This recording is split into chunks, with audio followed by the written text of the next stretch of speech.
नमस्कार। आज हम आधुनिक भारतीय इतिहास की गहराइयों में उतरेंगे। ये विषय एसएससी और यूपीएससी जैसी परीक्षाओं के लिए बहुत ही महत्वपूर्ण है। बिल्कुल। इससे हमें ये समझने में मदद मिलती है कि आज का भारत कैसे बना, किन प्रक्रियाओं से गुजरा। हाँ, तो हमारे पास जो जानकारी है उसके आधार पर हम यूरोपीय शक्तियों के आने से लेकर 1947 मतलब आज़ादी तक की अहम घटनाओं पर नजर डालेंगे। और कोशिश यही रहेगी कि मुख्य बातें बिल्कुल साफ और सरल तरीके से समझाई जाएं, ताकि तैयारी में मदद मिले। बढ़िया। तो चलिए शुरू करते हैं। कि ये भारत में यूरोप की कौन कौन सी ताकतें आईं और कैसे आखिर में ब्रिटिश राज कायम हो गया। हाँ, और हमारे पास जो जानकारी है वो आधुनिक भारतीय इतिहास पर आधारित है। खास तौर पर उन लोगों के लिए जो प्रतियोगी परीक्षाओं की तैयारी कर रहे हैं। बिल्कुल। सवाल ये है कि पुर्तगाली, डच, फ्रांसीसी, अंग्रेज मतलब आए तो सब। हाँ, सब आए, पर अंग्रेजों ने बाजी कैसे मारी, ये समझना है। हाँ, ये काफी दिलचस्प है कि कैसे एक व्यापार करने आई कंपनी जी। धीरे धीरे पूरे भारत पर छा गई। तो कहानी शुरू कहाँ से होती है? पुर्तगालियों से। बिल्कुल। वास्को डी गामा 1498 में वो केप ऑफ गुड होप का चक्कर लगाकर कालीकट पहुंचा। अच्छा, कालीकट। वहां जामोरिन राजा थे, है ना? उन्होंने स्वागत किया। हाँ, स्वागत तो किया, लेकिन देखिए असल खोज थी एक नए समुद्री रास्ते की। क्यों? जमीनी रास्ते में क्या दिक्कत थी? वो ऑटोमन साम्राज्य का दबदबा था उस रास्ते पर, तो यूरोप को एक नया रास्ता चाहिए था। हाँ हाँ, और इसी चक्कर में वो कोलंबस भारत ढूंढते ढूंढते अमेरिका पहुंच गया था। सही कहा। तो वास्को डी गामा 3 बार भारत आया और यहीं कोचिन में उसकी मौत हुई 1524 में। उसके बाद और कौन आया पुर्तगालियों में? फिर आए फ्रांसिस्को डी अल्मेडा। उनकी थी blue water policy. Blue water policy मतलब समंदर पर कब्जा रखो, हिंद महासागर में अपनी नौसेना सबसे ताकतवर बनाओ, जमीन से ज्यादा समंदर पर ध्यान दो। अच्छा, लेकिन भारत में पुर्तगाली शक्ति की असली नींव किसने रखी? वो थे अल्फांसो डी अल्बुकर्क। उन्होंने 1510 में गोवा पर कब्जा किया। गोवा, जो आजादी के बाद तक पुर्तगालियों के पास रहा? हाँ, वही। और अल्बुकर्क में सती प्रथा को भी खत्म करने की कोशिश की थी अपने इलाके में। ये दिलचस्प है। तो पुर्तगाली सबसे पहले आए 1498 में, और सबसे आखिर में गए 1961 में गोवा से ऑपरेशन विजय के बाद। ठीक है। पुर्तगालियों के बाद कौन? डच। हाँ, डच आए नीदरलैंड से। उन्होंने मसूरीपट्टनम में अपनी पहली फैक्ट्री खोली 1605 में। और फ्रांसीसी? फ्रांसीसी थोड़ा बाद में आए। उनकी पहली फैक्ट्री सूरत में खुली 1668 में। और फिर अंग्रेज, ब्रिटिश ईस्ट इंडिया कंपनी? हाँ, कंपनी बनी तो 1599 में थी, लेकिन 1600 में महारानी एलिजाबेथ प्रथम से उन्हें रॉयल चार्टर मिला। रॉयल चार्टर मतलब व्यापार का लाइसेंस? हाँ, एक तरह से भारत और पूर्वी देशों के साथ व्यापार करने का शाही फरमान और एकाधिकार भी। फिर वो जहांगीर के दरबार में गए? हाँ, पहले विलियम हॉकिंस पहुंचे 1608 में, फिर सर थॉमस रो 1615 में फैक्ट्री खोलने की इजाजत लेने। सूरत में फैक्ट्री खोलने में दिक्कत हुई थी ना शुरू में? हाँ, पुर्तगालियों ने अड़ंगा लगाया था, तो अंग्रेजों ने पहले मसूलीपट्टनम में एक अस्थायी फैक्ट्री खोली 1611 में। लेकिन सूरत में पक्की फैक्ट्री कब खुली? वो 1613 में खुल गई। तो यहीं से असली मुकाबला शुरू हुआ, पहले यूरोपीय ताकतों के बीच। बिल्कुल। सबसे पहले पुर्तगालियों से निपटे। 1612 में स्वाली की लड़ाई हुई। स्वाली सूरत के पास? हाँ, उसमें अंग्रेजों ने पुर्तगालियों को हरा दिया, उनका नौसैनिक दबदबा कम हो गया। ठीक है, पुर्तगाली साइड हो गए। फिर डचों को हराया 1759 में बिदारा की लड़ाई। इसे चिंसूरा या हुगली की लड़ाई भी कहते हैं। अच्छा, मतलब पुर्तगाली और डच दोनों का पत्ता साफ। अब बचे फ्रांसीसी। हाँ, और फ्रांसीसी सबसे बड़े प्रतिद्वंदी थे। उनके साथ तो लंबी जंग चली, कर्नाटक युद्ध। कर्नाटक युद्ध, ये कितने हुए थे? 3। हाँ, 3 हुए थे। और मजे की बात यह है कि ये लड़ाइयां सिर्फ भारत में नहीं थी, इनकी जड़ें यूरोप और अमेरिका में थी। मतलब वहां ब्रिटेन और फ्रांस लड़ते थे तो यहां भी लड़ पड़ते थे। बिल्कुल। जैसे ऑस्ट्रियन वॉर ऑफ सक्सेशन या 7 ईयर वॉर्स, उनका असर यहां दिखता था। कौन सा युद्ध सबसे निर्णायक रहा? तीसरा कर्नाटक युद्ध, जो 1756 से 63 तक चला, वो निर्णायक था। उसी में वैंडीवाश की लड़ाई हुई थी ना, 1760 में? हाँ, वैंडीवाश की लड़ाई। इसमें फ्रांसीसियों की करारी हार हुई, उनकी कमर टूट गई भारत में। और फिर पेरिस की संधि हुई 1763 में। हाँ, पेरिस की संधि से ये तय हो गया कि भारत में अब अंग्रेजों का ही राज चलेगा। फ्रांसीसी बस कुछ इलाकों तक सिमट कर रह गए। तो यूरोपीय मुकाबला तो जीत लिया अंग्रेजों ने, अब बारी थी भारतीय शक्तियों की। सही। उस समय मुगल साम्राज्य कमजोर हो रहा था। बंगाल, अवध, हैदराबाद जैसे सूबे लगभग आजाद हो गए थे। तो अंग्रेजों ने सबसे पहले बंगाल पर नजर डाली। हाँ, बंगाल बहुत अमीर सूबा था। वहां नवाब थे मुर्शिद कुली खान, फिर अलीवर्दी खान, फिर सिराजुद्दौला। सिराजुद्दौला और अंग्रेजों के बीच क्या पंगा हुआ? टैक्स को लेकर और किलेबंदी को लेकर। अंग्रेज बिना इजाजत कलकत्ता में किलेबंदी कर रहे थे, टैक्स भी नहीं दे रहे थे ठीक से। तो सिराज ने हमला कर दिया। हाँ, सिराज ने कलकत्ता पर हमला किया, फोर्ट विलियम जीत लिया। वहीं वो ब्लैक होल ट्रेजेडी वाली घटना भी बताई जाती है। अच्छा, फिर रॉबर्ट क्लाइव आया। हाँ, मद्रास से क्लाइव आया और उसने सिराज के सेनापति मीर जाफर के साथ साजिश रची। और नतीजा हुआ प्लासी की लड़ाई 1757। हाँ, पर ये नाम की लड़ाई थी, असल में तो ये एक धोखा था। सिराज की सेना लड़ी ही नहीं ढंग से, वो हार गया और मारा गया। और यहीं से अंग्रेज सिर्फ व्यापारी नहीं रहे, वो किंग मेकर बन गए। बिल्कुल, उन्होंने मीर जाफर को नवाब बना दिया। वो कठपुतली नवाब था। लेकिन मीर जाफर भी ज्यादा दिन नहीं चला, फिर उसका दामाद मीर कासिम आया। हाँ, मीर कासिम थोड़ा काबिल था। उसने राजधानी मुर्शिदाबाद से मुंगेर बदली, अपनी सेना को सुधारा। अंग्रेजों को ये पसंद नहीं आया। तो मीर कासिम ने भी अंग्रेजों को चुनौती दी। हाँ, उसने मुगल बादशाह शाह आलम द्वितीय और अवध के नवाब शुजाउद्दौला के साथ मिलकर एक गठबंधन बनाया। और फिर हुई बक्सर की लड़ाई 1764। सही, इसमें हेक्टर मुनरो के नेतृत्व में ब्रिटिश सेना ने इस तिकड़ी को हरा दिया। कहते हैं बक्सर की लड़ाई प्लासी से ज्यादा अहम थी। हाँ, क्योंकि ये मैदान में जीती गई लड़ाई थी, धोखे से नहीं। इसने अंग्रेजों की सैन्य ताकत साबित कर दी। और इसके बाद हुई इलाहाबाद की संधि 1765। दीवानी मतलब टैक्स वसूलने का अधिकार, हाँ, राजस्व वसूलने का अधिकार। यहीं से भारत की असली लूट शुरू हुई, कह सकते हैं। उन्होंने इजारेदारी सिस्टम भी शुरू किया। बंगाल के बाद अगला निशाना कौन था? मैसूर, हैदर अली और टीपू सुल्तान। हाँ, मैसूर ने अंग्रेजों को बहुत कड़ी टक्कर दी। हैदर अली और फिर उसके बेटे टीपू सुल्तान ने। कितने युद्ध हुए थे मैसूर से? 4 एंग्लो मैसूर युद्ध हुए। टीपू सुल्तान चौथे युद्ध में 1799 में श्रीरंगपट्टनम की रक्षा करते हुए मारा गया। इसी दौरान वो सहायक संधि वाली चीज आई थी, वेलेस्ली की। हाँ, लॉर्ड वेलेस्ली सब्सिडियरी अलायंस या सहायक संधि लेकर आया। ये बहुत चालाकी भरी नीति थी। क्या था इसमें? अंग्रेज किसी भारतीय राज्य की सुरक्षा की गारंटी लेते थे, बदले में उस राज्य को अपनी सेना भंग करनी पड़ती थी और ब्रिटिश सेना की एक टुकड़ी रखनी पड़ती थी। और उसका खर्चा भी वही राज्य उठाता था। हाँ, खर्चा भी वही राज्य उठाता था। साथ ही एक ब्रिटिश रेजिडेंट दरबार में रहता था और राज्य अपनी विदेश नीति भी अंग्रेजों को सौंप देता था। मतलब एक तरह से राज्य अपनी आजादी गिरवी रख देता था। सबसे पहले किसने मानी ये संधि? हैदराबाद का निजाम पहला था जिसने ये संधि स्वीकार की। अच्छा, मैसूर के बाद? मराठे। हाँ, मराठे। पानीपत की तीसरी लड़ाई 1761 में अहमद शाह अब्दाली से हारने के बाद मराठा शक्ति बिखरने लगी थी। आपसी झगड़े बढ़ गए थे। अंग्रेजों ने इसका फायदा उठाया। बिल्कुल। 3 एंग्लो मराठा युद्ध हुए। संधियां हुई सालबाई, राजघाट, मंदसौर।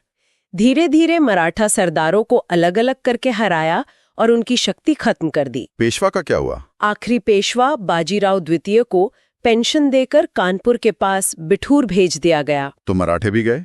अब उत्तर पश्चिम में पंजाब, महाराजा रंजीत सिंह। हाँ, महाराजा रंजीत सिंह बहुत ताकतवर शासक थे। शुक्रचकिया मिसल के जब तक वो जिंदा रहे, मतलब 1839 तक, अंग्रेज पंजाब की तरफ देखने की हिम्मत नहीं कर पाए। उनके साथ तो संधि भी हुई थी, अमृतसर की संधि। हाँ, 1809 में सतलज नदी को सीमा मान लिया गया था। लेकिन उनकी मौत के बाद पंजाब में अस्थिरता आ गई, दरबार में साजिशें होने लगीं। और अंग्रेजों को मौका मिल गया। हाँ, 2 एंग्लो सिख युद्ध हुए। दूसरे युद्ध के बाद 1849 में पंजाब को ब्रिटिश साम्राज्य में मिला लिया गया। और वो कोहिनूर हीरा? हाँ, वो महाराजा दिलीप सिंह से ले लिया गया और उन्हें पेंशन देकर इंग्लैंड भेज दिया गया। लाहौर की संधि भी हुई थी। हाँ। अफगान युद्धों का भी जिक्र है, वो क्यों हुए थे संक्षेप में? वो दरअसल रूस के बढ़ते प्रभाव का डर था अंग्रेजों को। उन्हें लगता था कि रूस कहीं अफगानिस्तान के रास्ते भारत पर हमला ना कर दे। तो उन्होंने अफगानिस्तान में दखल दिया। हाँ, उन्होंने दोस्त मोहम्मद की जगह शाह शुजा को बिठाने की कोशिश की। इसमें उन्हें काफी नुकसान उठाना पड़ा। बाद में गंडमक की संधि हुई। तो ये थी पूरी कहानी। कैसे व्यापार करने आई एक कंपनी ने पहले अपने यूरोपीय कॉम्पिटिटर्स को हराया। हाँ, पुर्तगाली, डच, फ्रांसीसी, सबको। और फिर एक एक करके भारतीय राज्यों को बंगाल, मैसूर, मराठे, सिख सबको अपने अधीन कर लिया। लड़ाइयां, संधियां, कूटनीति। बिल्कुल। प्लासी और बक्सर की लड़ाइयां तो वाकई में टर्निंग पॉइंट थीं। उन्होंने अंग्रेजों को राजनीतिक ताकत बना दिया। और सहायक संधि जैसी नीतियों ने राज्यों को अंदर से खोखला कर दिया। सही कहा। और ये भी महत्वपूर्ण है कि भारतीय शासकों में उस समय एकता की बहुत कमी थी। वो आपस में ही लड़ते रहते थे, जिसका फायदा अंग्रेजों ने बखूबी उठाया। हाँ। हम 1857 की जो क्रांति हुई थी उससे पहले के भारत पर थोड़ी बात करेंगे। हाँ, मतलब उस दौर को समझना जरूरी है। बिल्कुल। तो कोशिश यही है कि समझें कि 1857 से पहले क्या माहौल बन रहा था। चलिए देखते हैं। हाँ, शुरू करते हैं। तो सबसे पहले जमीन से जुड़े जो इंतजाम थे उनकी बात करते हैं, क्योंकि लगता है कई समस्याओं की जड़ वहीं थी। हाँ बिल्कुल, ये भू राजस्व नीतियां बहुत अहम थीं। 3 खास सिस्टम्स दिख रहे हैं। पहला है स्थायी बंदोबस्त, मतलब परमानेंट सेटलमेंट। ये 1793 में कॉर्नवालिस ने बंगाल और आसपास के इलाकों में लागू किया। हाँ, इसे जमींदारी व्यवस्था भी कहते हैं। और इसका असर ये हुआ, मतलब सीधा सीधा, कि जमींदारों को जमीन का मालिक मान लिया गया। वो ताकतवर हो गए। अच्छा। लेकिन किसानों पर लगान का बोझ अक्सर बहुत ज्यादा बढ़ गया। अंग्रेजों की आमदनी तो कह सकते हैं फिक्स हो गई, पर किसानों की हालत कई जगहों पर बिगड़ गई थी। तो ये पहला सिस्टम था। दूसरा था रैयतवाड़ी। ये 1820 में मुनरो और रीड ने दक्षिण भारत में शुरू किया। हाँ, रैयतवाड़ी। इसमें सरकार सीधा किसानों से, मतलब रैयत से लगान लेती थी। सुनने में तो लगता है कि बिचौलिए नहीं थे, तो शायद बेहतर रहा होगा। हाँ, लगता तो है, पर असल में इसमें भी पेंच था। सीधा कांटेक्ट तो था सरकार का किसान से, लेकिन जो लगान की दरें थीं वो अक्सर बहुत ऊंची होती थी। अच्छा। और वसूली भी बड़ी सख्ती से होती थी। मतलब जरा सी फसल खराब हो जाए तो किसान बेचारा मुश्किल में फंस जाता था। समझ गए। और तीसरी व्यवस्था थी महलवाड़ी। ये 1822 में मैकेंजी ने शुरू की और बाद में विलियम बेंटिक ने इसे उत्तर पश्चिम भारत और पंजाब में फैलाया। महलवाड़ी, हाँ। इसमें महल यानी पूरे गांव या गांव के समूह को एक इकाई माना जाता था लगान के लिए। तो मतलब पूरे गांव की जिम्मेदारी। हाँ, एक तरह से। अगर कोई एक किसान लगान नहीं दे पाया तो उसका बोझ भी दूसरों को उठाना पड़ सकता था। तो आप देखें, तीनों ही सिस्टम्स ने जमीन से जुड़े रिश्तों पर और लोगों की आर्थिक स्थिति पर गहरा असर डाला। और शायद इन्हीं दबावों का नतीजा था कि जगह जगह विरोध भी शुरू हुए। हाँ बिल्कुल, ये नीतियां असंतोष का बड़ा कारण बनी। जैसे 1855 का संथाल विद्रोह। राजमहल पहाड़ियों में सिद्धू और कान्हू ये नेता थे। हाँ, ये बहुत बड़ा विद्रोह था। आदिवासियों का गुस्सा था बाहरी लोगों, मतलब दीकू, और अंग्रेजी राज की नीतियों के खिलाफ। संथालों ने हथियार उठा लिए थे। और इससे पहले भी हुए थे। हाँ, इससे पहले जैसे 1831 में छोटा नागपुर में कोल विद्रोह हुआ था, बुद्धू भगत के नेतृत्व में। वो भी आदिवासी जमीन और उनकी पहचान से जुड़ा संघर्ष था। तो ये आदिवासी विद्रोह हुए, किसानों का भी गुस्सा था शायद। जैसे बंगाल में 1825 के आसपास ये पागलपंथी विद्रोह का जिक्र है, करमशाह और टीपू शाह। हाँ, पागलपंथी। ये एक तरह का धार्मिक सामाजिक आंदोलन जैसा था जिसने जमींदारों के जुल्म का विरोध किया था। अच्छा, और भी कई नाम हैं इसमें। हाँ, लिस्ट लंबी है। मोपला विद्रोह का भी जिक्र है। इसका पहला दौर 1836 के आसपास मालाबार, केरल में हुआ। मोपला। वहां मुस्लिम काश्तकारों ने जमींदारों और ब्रिटिश नीतियों के खिलाफ आवाज उठाई थी। फिर 1817 में ओडिशा का पाइका विद्रोह है। पाइका विद्रोह, हाँ। बख्शी जगबंधु विद्याधर। बिल्कुल। ये पारंपरिक योद्धा थे पाइका। उनकी जमीनें छीनी जा रही थीं तो उन्होंने विद्रोह किया। और उत्तर पूर्व में असम में भी कुछ हुआ था। हाँ, 1828 में असम में अहोम विद्रोह हुआ। गोमधर कुंवर इसके नेता थे। हुआ ये था कि अंग्रेज बर्मा युद्ध के बाद असम से वापस नहीं गए तो अहोम राजवंश के लोगों ने विद्रोह कर दिया। और एक बहुत पुराना विद्रोह भी है, सन्यासी विद्रोह, 1764 के बाद बंगाल बिहार में। हाँ, ये तो काफी लंबा चला था, दशकों तक। मंजूषा, भवानी पाठक, देवी चौधरानी जैसे कई नेता थे इसमें। फकीरों और सन्यासियों का विद्रोह था ये। अच्छा, माइंड मैप में 2 और नाम हैं, नील विद्रोह 1859 और हो और मुंडा विद्रोह 1899। पर ये तो 1857 के बाद के हैं। हाँ, तकनीकी रूप से बात कहें, पर इन्हें अक्सर इसी कॉन्टेक्स्ट में देखा जाता है क्योंकि ये उसी प्रतिरोध की भावना को, उसी संघर्ष को जारी रखते हैं। अच्छा, मतलब वो कंटिन्यूटी दिखाते हैं। बिल्कुल। नील विद्रोह किसानों के शोषण के खिलाफ था और बिरसा मुंडा का विद्रोह तो आदिवासी अस्मिता और उनके अधिकारों के लिए एक बहुत बड़ा प्रतीक बन गया। एक बात तो साफ हो जाती है कि अंग्रेजी राज की शुरुआत से ही ये जो अलग अलग भू राजस्व नीतियां आईं और उनका जो असर हुआ, उसके चलते 1857 से काफी पहले ही भारत के लगभग हर हिस्से में पूरब, पश्चिम, उत्तर, दक्षिण अलग अलग समुदाय, हाँ, चाहे वो किसान हों, आदिवासी हों, पुराने सैनिक हों या धार्मिक समूह, वो सब ब्रिटिश नीतियों के खिलाफ खड़े हो रहे थे। छोटे बड़े कई विद्रोह हुए। बिल्कुल। ये सब मिलकर ना 1857 के विद्रोह की एक ज्यादा गहरी और कह सकते हैं जटिल तस्वीर पेश करते हैं। वो विद्रोह कोई अचानक एक दिन में नहीं भड़का था। सही बात है। वो सालों से जो असंतोष सुलग रहा था, उसका नतीजा था। और ये सोचने वाली बात है कि ये जो अलग अलग जगहों पर अलग अलग समुदायों ने विद्रोह किए, क्या इनके बीच कोई अनदेखे धागे थे, कोई गहरे पैटर्न या कोई आपसी जुड़ाव भी थे जिन पर और गौर किया जा सकता है? हाँ, ये एक दिलचस्प सवाल है। हाँ, ये सवाल आगे की खोजबीन के लिए खुला है। हम 1857 के विद्रोह से जुड़े कुछ अहम दस्तावेजों की गहराई से पड़ताल कर रहे हैं। हाँ, ये दस्तावेज हमें उस दौर को, मतलब उसकी उथल-पुथल को समझने में काफी मदद करते हैं। बिल्कुल। हमारा मकसद है कि इन स्रोतों से समझें कि असल में हुआ क्या था, क्यों हुआ था और नतीजा क्या निकला। तो चलिए शुरू करते हैं। देखिए, अक्सर सुनने में आता है कि ये बस एक सैनिक विद्रोह था, लेकिन ये दस्तावेज देखते हैं तो लगता है बात कुछ और है। हाँ, बिल्कुल सही। दस्तावेज तो साफ इशारा करते हैं कि ये सिर्फ फौजियों का गुस्सा नहीं था। इसके पीछे कई परतें थीं, राजनीतिक, आर्थिक, सामाजिक, धार्मिक और हाँ, सैनिक कारण भी सब जमा हो रहे थे। अच्छा। जैसे अंग्रेजों की वो विस्तार वाली नीतियां थीं, डॉक्ट्रिन ऑफ लैप्स तो था ही। हाँ, वो गोद लेने वाली नीति वाला मामला। वही। और फिर वो सब्सिडियरी अलायंस यानी सहायक संधि जैसी चीजें भी थीं। ये सहायक संधि क्या थी? सुना है इसने राज्यों को काफी कमजोर कर दिया था। हाँ, बिल्कुल।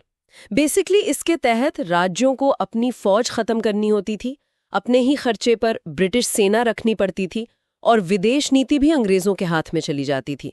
तो एक तरह से राज्य अंदर से खोखले हो गए और ऊपर से भारी टैक्स, लगान और जो पारंपरिक उद्योग थे वो भी खत्म हो रहे थे। किसान, कारीगर सब परेशान थे। एक दस्तावेज में तो जिक्र है कि लगान वसूली इतनी सख्त थी कि किसानों को जमीनें छोड़नी पड़ जाती थी। बाप रे। और ये जो सामाजिक या धार्मिक मामलों में दखल की बात आती है, दस्तावेज कुछ कहते हैं इस पर? हाँ, दस्तावेज बताते हैं कि जैसे सती प्रथा पर रोक लगी या विधवा पुनर्विवाह का कानून आया। हालांकि ये सुधार थे, पर कई लोगों ने इसे अपनी परंपराओं पर हमला माना। उनको लगा अंग्रेज उनका धर्म, उनके रीति रिवाज सब बदल देंगे। अच्छा, तो एक डर का माहौल बन गया था। बिल्कुल। और फिर ईसाई मिशनरियों की गतिविधियां भी बढ़ रही थीं। उससे ये डर और पक्का हुआ। सेना में भी देखिए, भारतीय सिपाहियों के साथ भेदभाव होता था। वेतन कम, प्रमोशन नहीं, ये सब गुस्सा अंदर ही अंदर जमा हो रहा था। तो मतलब कई सारी वजह थी जो सुलग रही थी। फिर वो कौन सी चिंगारी थी जिसने एकदम से आग भड़का दी दस्तावेजों के हिसाब से? वो चिंगारी थी वो नई एनफील्ड राइफल के कारतूस। हाँ, वो चर्बी वाले कारतूसों की कहानी। वहीं दस्तावेज इस घटना का जिक्र करते हैं।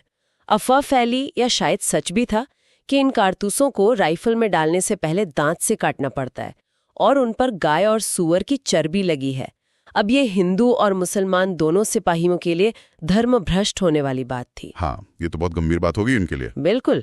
इसने जो पहले से शक था उसे यकीन में बदल दिया और इसी के बाद 29 मार्च 1857 को बारकपुर में मंगल पांडे ने वो कदम उठाया। मंगल पांडे की घटना, और उसके बाद ये मेरठ से दिल्ली और फिर इतनी तेजी से बाकी शहरों तक कैसे फैल गया? हाँ, 10 मई 1857 को मेरठ में सिपाहियों ने बड़े पैमाने पर बगावत कर दी और सीधे दिल्ली चल पड़े। वहां पहुंचकर उन्होंने मुगल बादशाह बहादुर शाह जफर को, जो शायद खुद भी थोड़ा हिचकिचा रही थे, अपना नेता बना लिया। अच्छा, ये तो बड़ा सिंबॉलिक कदम था। बहुत बड़ा। और बस देखते ही देखते ये आग कानपुर, लखनऊ, झांसी, बरेली, आरा कई जगहों पर फैल गई। ऐसा लगा जैसे बारूद तैयारी था, बस चिंगारी चाहिए थी। और हर जगह फिर स्थानीय नेता भी सामने आए ना। हाँ। कानपुर में नाना साहब। हाँ, नाना साहब, लखनऊ में बेगम हजरत महल, झांसी में रानी लक्ष्मीबाई। इन सब के अपने अपने कारण भी थे अंग्रेजों से लड़ने के। बिल्कुल, जैसे नाना साहब की पेंशन बंद कर दी गई थी, रानी लक्ष्मीबाई का राज्य छीना जा रहा था डॉक्ट्रिन ऑफ लैप्स के तहत, बेगम हजरत महल अवध पर कब्जे से नाराज थी, बिहार में कुंवर सिंह थे, बरेली में खान बहादुर खान। बहुत से लोग उठे। ये दिखाता है कि गुस्सा कितना फैलावा था। सिपाही, राजा, जमींदार, किसान, कारीगर सब थे इसमें। लेकिन हाँ, दस्तावेज ये भी बताते हैं कि इन सब नेताओं में आपसी तालमेल की थोड़ी कमी थी, कोई एक साझी रणनीति नहीं बन पाई। शायद इसीलिए इस पर इतनी बहस होती है कि इसे सिपाही विद्रोह कहे या पहला स्वतंत्रता संग्राम। दस्तावेज क्या नजरिया देते हैं? देखिए, दस्तावेज तो साफ दिखाते हैं कि ये सिर्फ सिपाहियों का मामला नहीं था, आम लोगों की भागीदारी बहुत जबरदस्त थी। तो इसे सिर्फ सिपाही विद्रोह कहना तो सही नहीं लगता। हाँ, बात तो सही है। लेकिन दूसरी तरफ ये भी सच है कि ये पूरे भारत में एक साथ एक ही समय पर नहीं फैला। दक्षिण भारत काफी हद तक शांत रहा, पंजाब ने भी साथ नहीं दिया, नेतृत्व भी बिखरा हुआ था, सबके मकसद भी थोड़े अलग अलग थे। तो इसे पूरी तरह राष्ट्रीय कह देना भी शायद मुश्किल है। दस्तावेज एक मिलीजुली तस्वीर पेश करते हैं। गुस्सा बहुत था, पर शायद वो एक संगठित राष्ट्रीय सोच अभी बन रही थी। तो फिर आखिर में हुआ क्या? नतीजा क्या निकला? अंग्रेजों ने तो इसे दबा दिया। हाँ, अंग्रेजों के पास बेहतर हथियार थे, संगठन था, उन्होंने बड़ी क्रूरता से विद्रोह को कुचला। कई नेता मारे गए, कुछ को देश निकाला दे दिया गया। लेकिन इसका सबसे बड़ा, सबसे सीधा नतीजा ये हुआ कि भारत से ईस्ट इंडिया कंपनी का राज खत्म हो गया। अच्छा। हाँ, 1858 में सत्ता सीधे ब्रिटिश क्राउन यानी महारानी विक्टोरिया के हाथ में चली गई। और अंग्रेजों ने अपनी नीतियों में भी जरूर कुछ बदलाव किए होंगे इस झटके के बाद। बिल्कुल किए। महारानी विक्टोरिया की घोषणा हुई, उसमें भारतीय राजाओं को भरोसा दिया गया कि अब उनके राज्य नहीं छीने जाएंगे। लोगों के धार्मिक और सामाजिक मामलों में दखल न देने का वादा भी किया गया। सेना को फिर से ऑर्गेनाइज किया गया, उसमें भारतीय सैनिकों का अनुपात कम करके यूरोपीय सैनिक बढ़ाए गए। जो तोपखाना वगैरह था वो पूरी तरह उनके कंट्रोल में रखा गया। और हाँ, वो फूट डालो और राज करो वाली नीति, उसको और मजबूती से लागू किया गया। तो कुल मिला के देखें तो 1857 भारतीय इतिहास में एक बहुत ही अहम मोड़ था। भले ही वो फौरी तौर पर सफल ना हुआ हो। हाँ, सफल नहीं हुआ, पर उसने ब्रिटिश राज की जड़ें हिला दी और आगे जो स्वतंत्रता आंदोलन हुआ उसके लिए एक तरह से प्रेरणा बना। बिल्कुल। और ये सोचने वाली बात है कि अगर उस वक्त विद्रोहियों में थोड़ा बेहतर तालमेल होता, एक मजबूत सेंट्रल लीडरशिप होती, एक साफ राष्ट्रीय लक्ष्य होता, तो क्या कहानी कुछ और होती? हाँ, ये सवाल तो है। ये सवाल आज भी हमें उस दौर की पेचीदगियों को समझने के लिए उकसाता है। बात करने वाले हैं मराठा साम्राज्य की। बिल्कुल। मतलब कैसे शिवाजी महाराज ने इसकी शुरुआत की, हाँ। कैसे ये फैला और फिर अंग्रेजों के साथ उनका जो संघर्ष रहा। और ये सारी बातें प्रतियोगी परीक्षाओं के लिए मुझे लगता है काफी जरूरी है। बिल्कुल बिल्कुल, ये समझना जरूरी है कि कैसे एक, आप कह सकते हैं, एक क्षेत्रीय व्यक्ति एक विशाल साम्राज्य में तब्दील हुई और उनकी प्रशासनिक व्यवस्थाएं क्या थीं। हाँ, जैसे वो अष्टप्रधान। हाँ, अष्टप्रधान। और उनकी राजस्व नीतियां जैसे चौथ, सरदेशमुखी, ये सब उनकी सफलता के मतलब आधार थे। और साथ ही वो अंदरूनी और बाहरी चुनौतियां, हाँ, उन पर भी बात करेंगे। तो चलिए शुरू करते हैं छत्रपति शिवाजी महाराज से। 1630 में जन्म हुआ शिवनेरी किले में। हाँ। माता जीजाबाई, पिता शाहजी भोंसले और गुरु थे समर्थ रामदास। हाँ।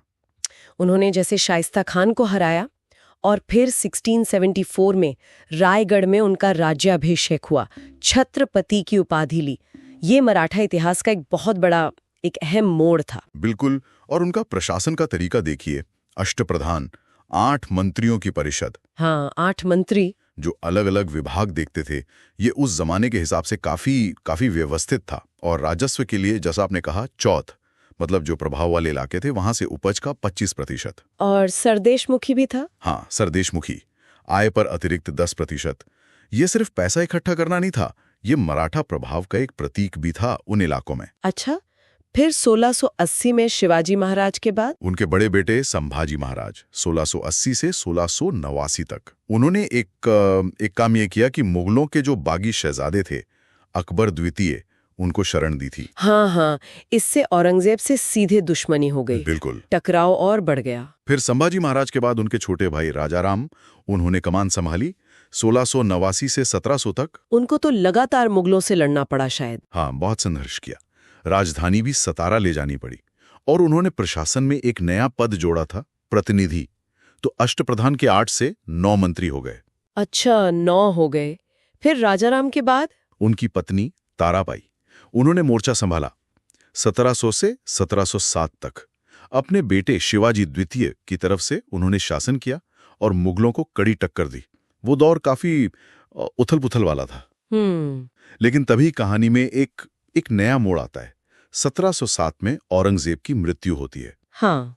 और जो नए मुगल बादशाह थे, बहादुर शाह, उन्होंने संभाजी के बेटे शाहू जी, जो कई साल से मुगल कैद में थे, उनको रिहा कर दिया। अच्छा, तो शाहू जी वापस आ गए। फिर तो सत्ता के लिए संघर्ष हुआ होगा ताराबाई और शाहू जी के बीच। बिल्कुल। मराठा सरदारों में 2 गुट बन गए। शाहू जी ने एक बहुत ही काबिल व्यक्ति थे, बालाजी विश्वनाथ। हाँ, नाम सुना है। उनकी मदद ली और खेड़ की लड़ाई में ताराबाई को हराया, सतारा पर कब्जा कर लिया। और यहीं से पेशवाओं का महत्व बढ़ना शुरू हुआ है ना? बिल्कुल सही।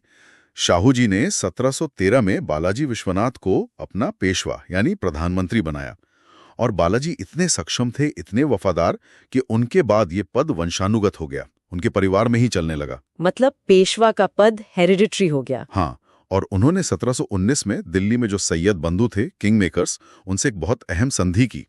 इससे मराठों को दक्कन में चौथ और सरदेशमुखी वसूलने का कानूनी अधिकार मिल गया। ये बहुत बड़ी कूटनीतिक जीत थी। फिर बालाजी विश्वनाथ के बेटे आए बाजीराव प्रथम।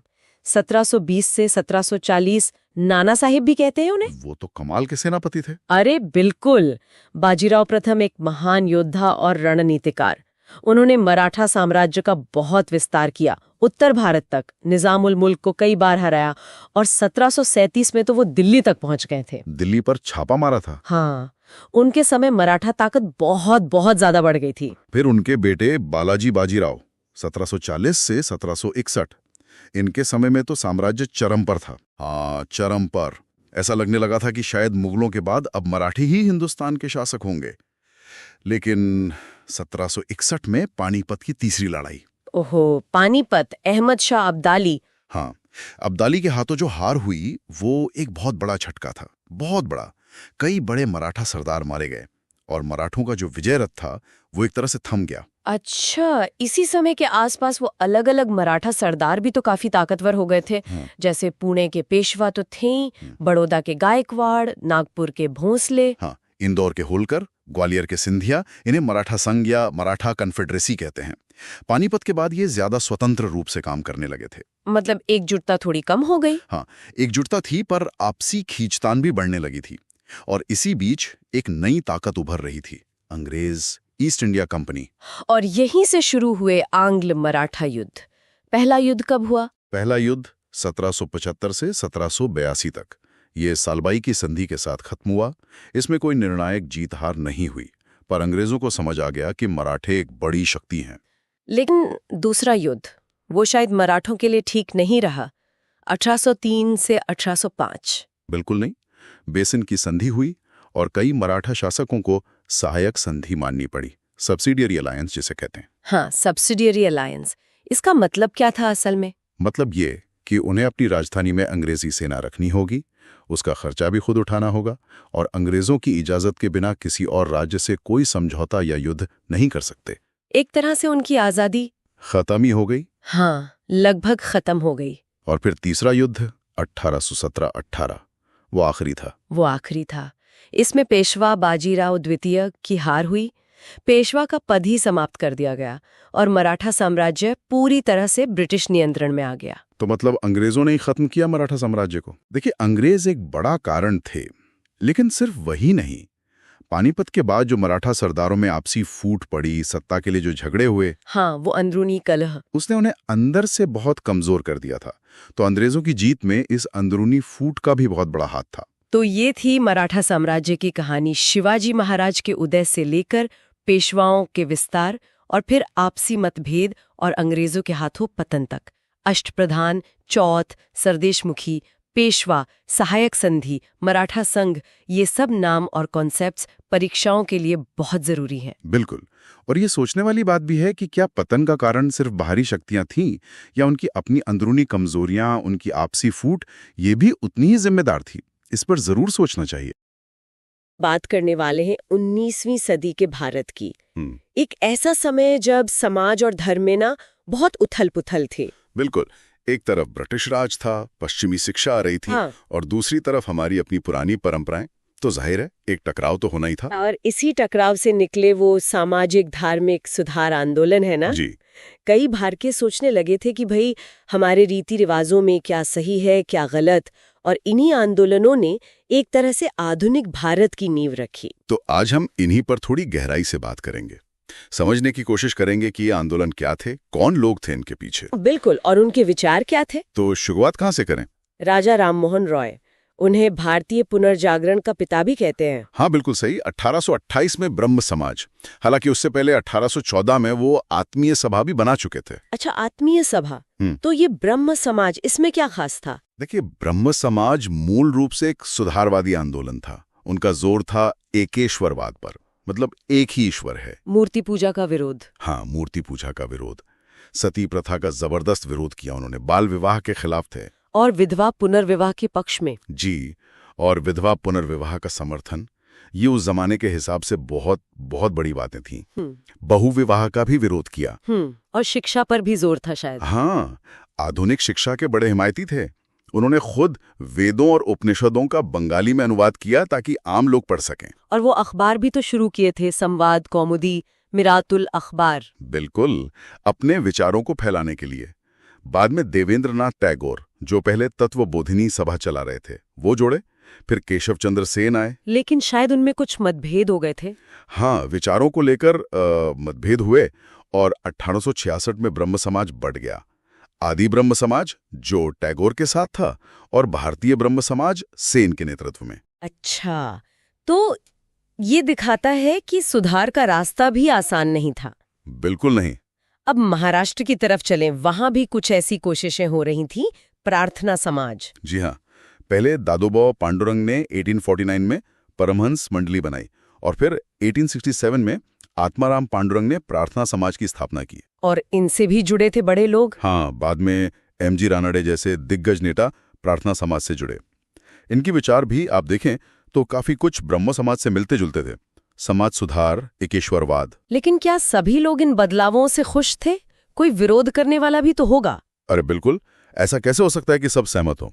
जैसे राधाकांत देव थे, उन्होंने धर्म सभा बनाई। धर्म सभा। जी, ये संगठन ब्रह्म समाज के सुधारों का, खासकर सती प्रथा के खात्मे का विरोध कर रहा था। वो पारंपरिक हिंदू रीति रिवाजों को बचाए रखना चाहते थे। तो इन्हें हम पुनरुत्थानवादी कह सकते हैं, मतलब जो पुरानी स्थिति वापस लाना चाहे। हाँ बिल्कुल, रिवाइवलिस्ट। तो एक तरफ सुधार की लहर थी और दूसरी तरफ उसे थामने की कोशिश भी। फिर एक और बहुत महत्वपूर्ण नाम आता है, ज्योतिराव फूले। जी, 1873 में सत्यशोधक समाज। हाँ, ज्योतिबा फूले।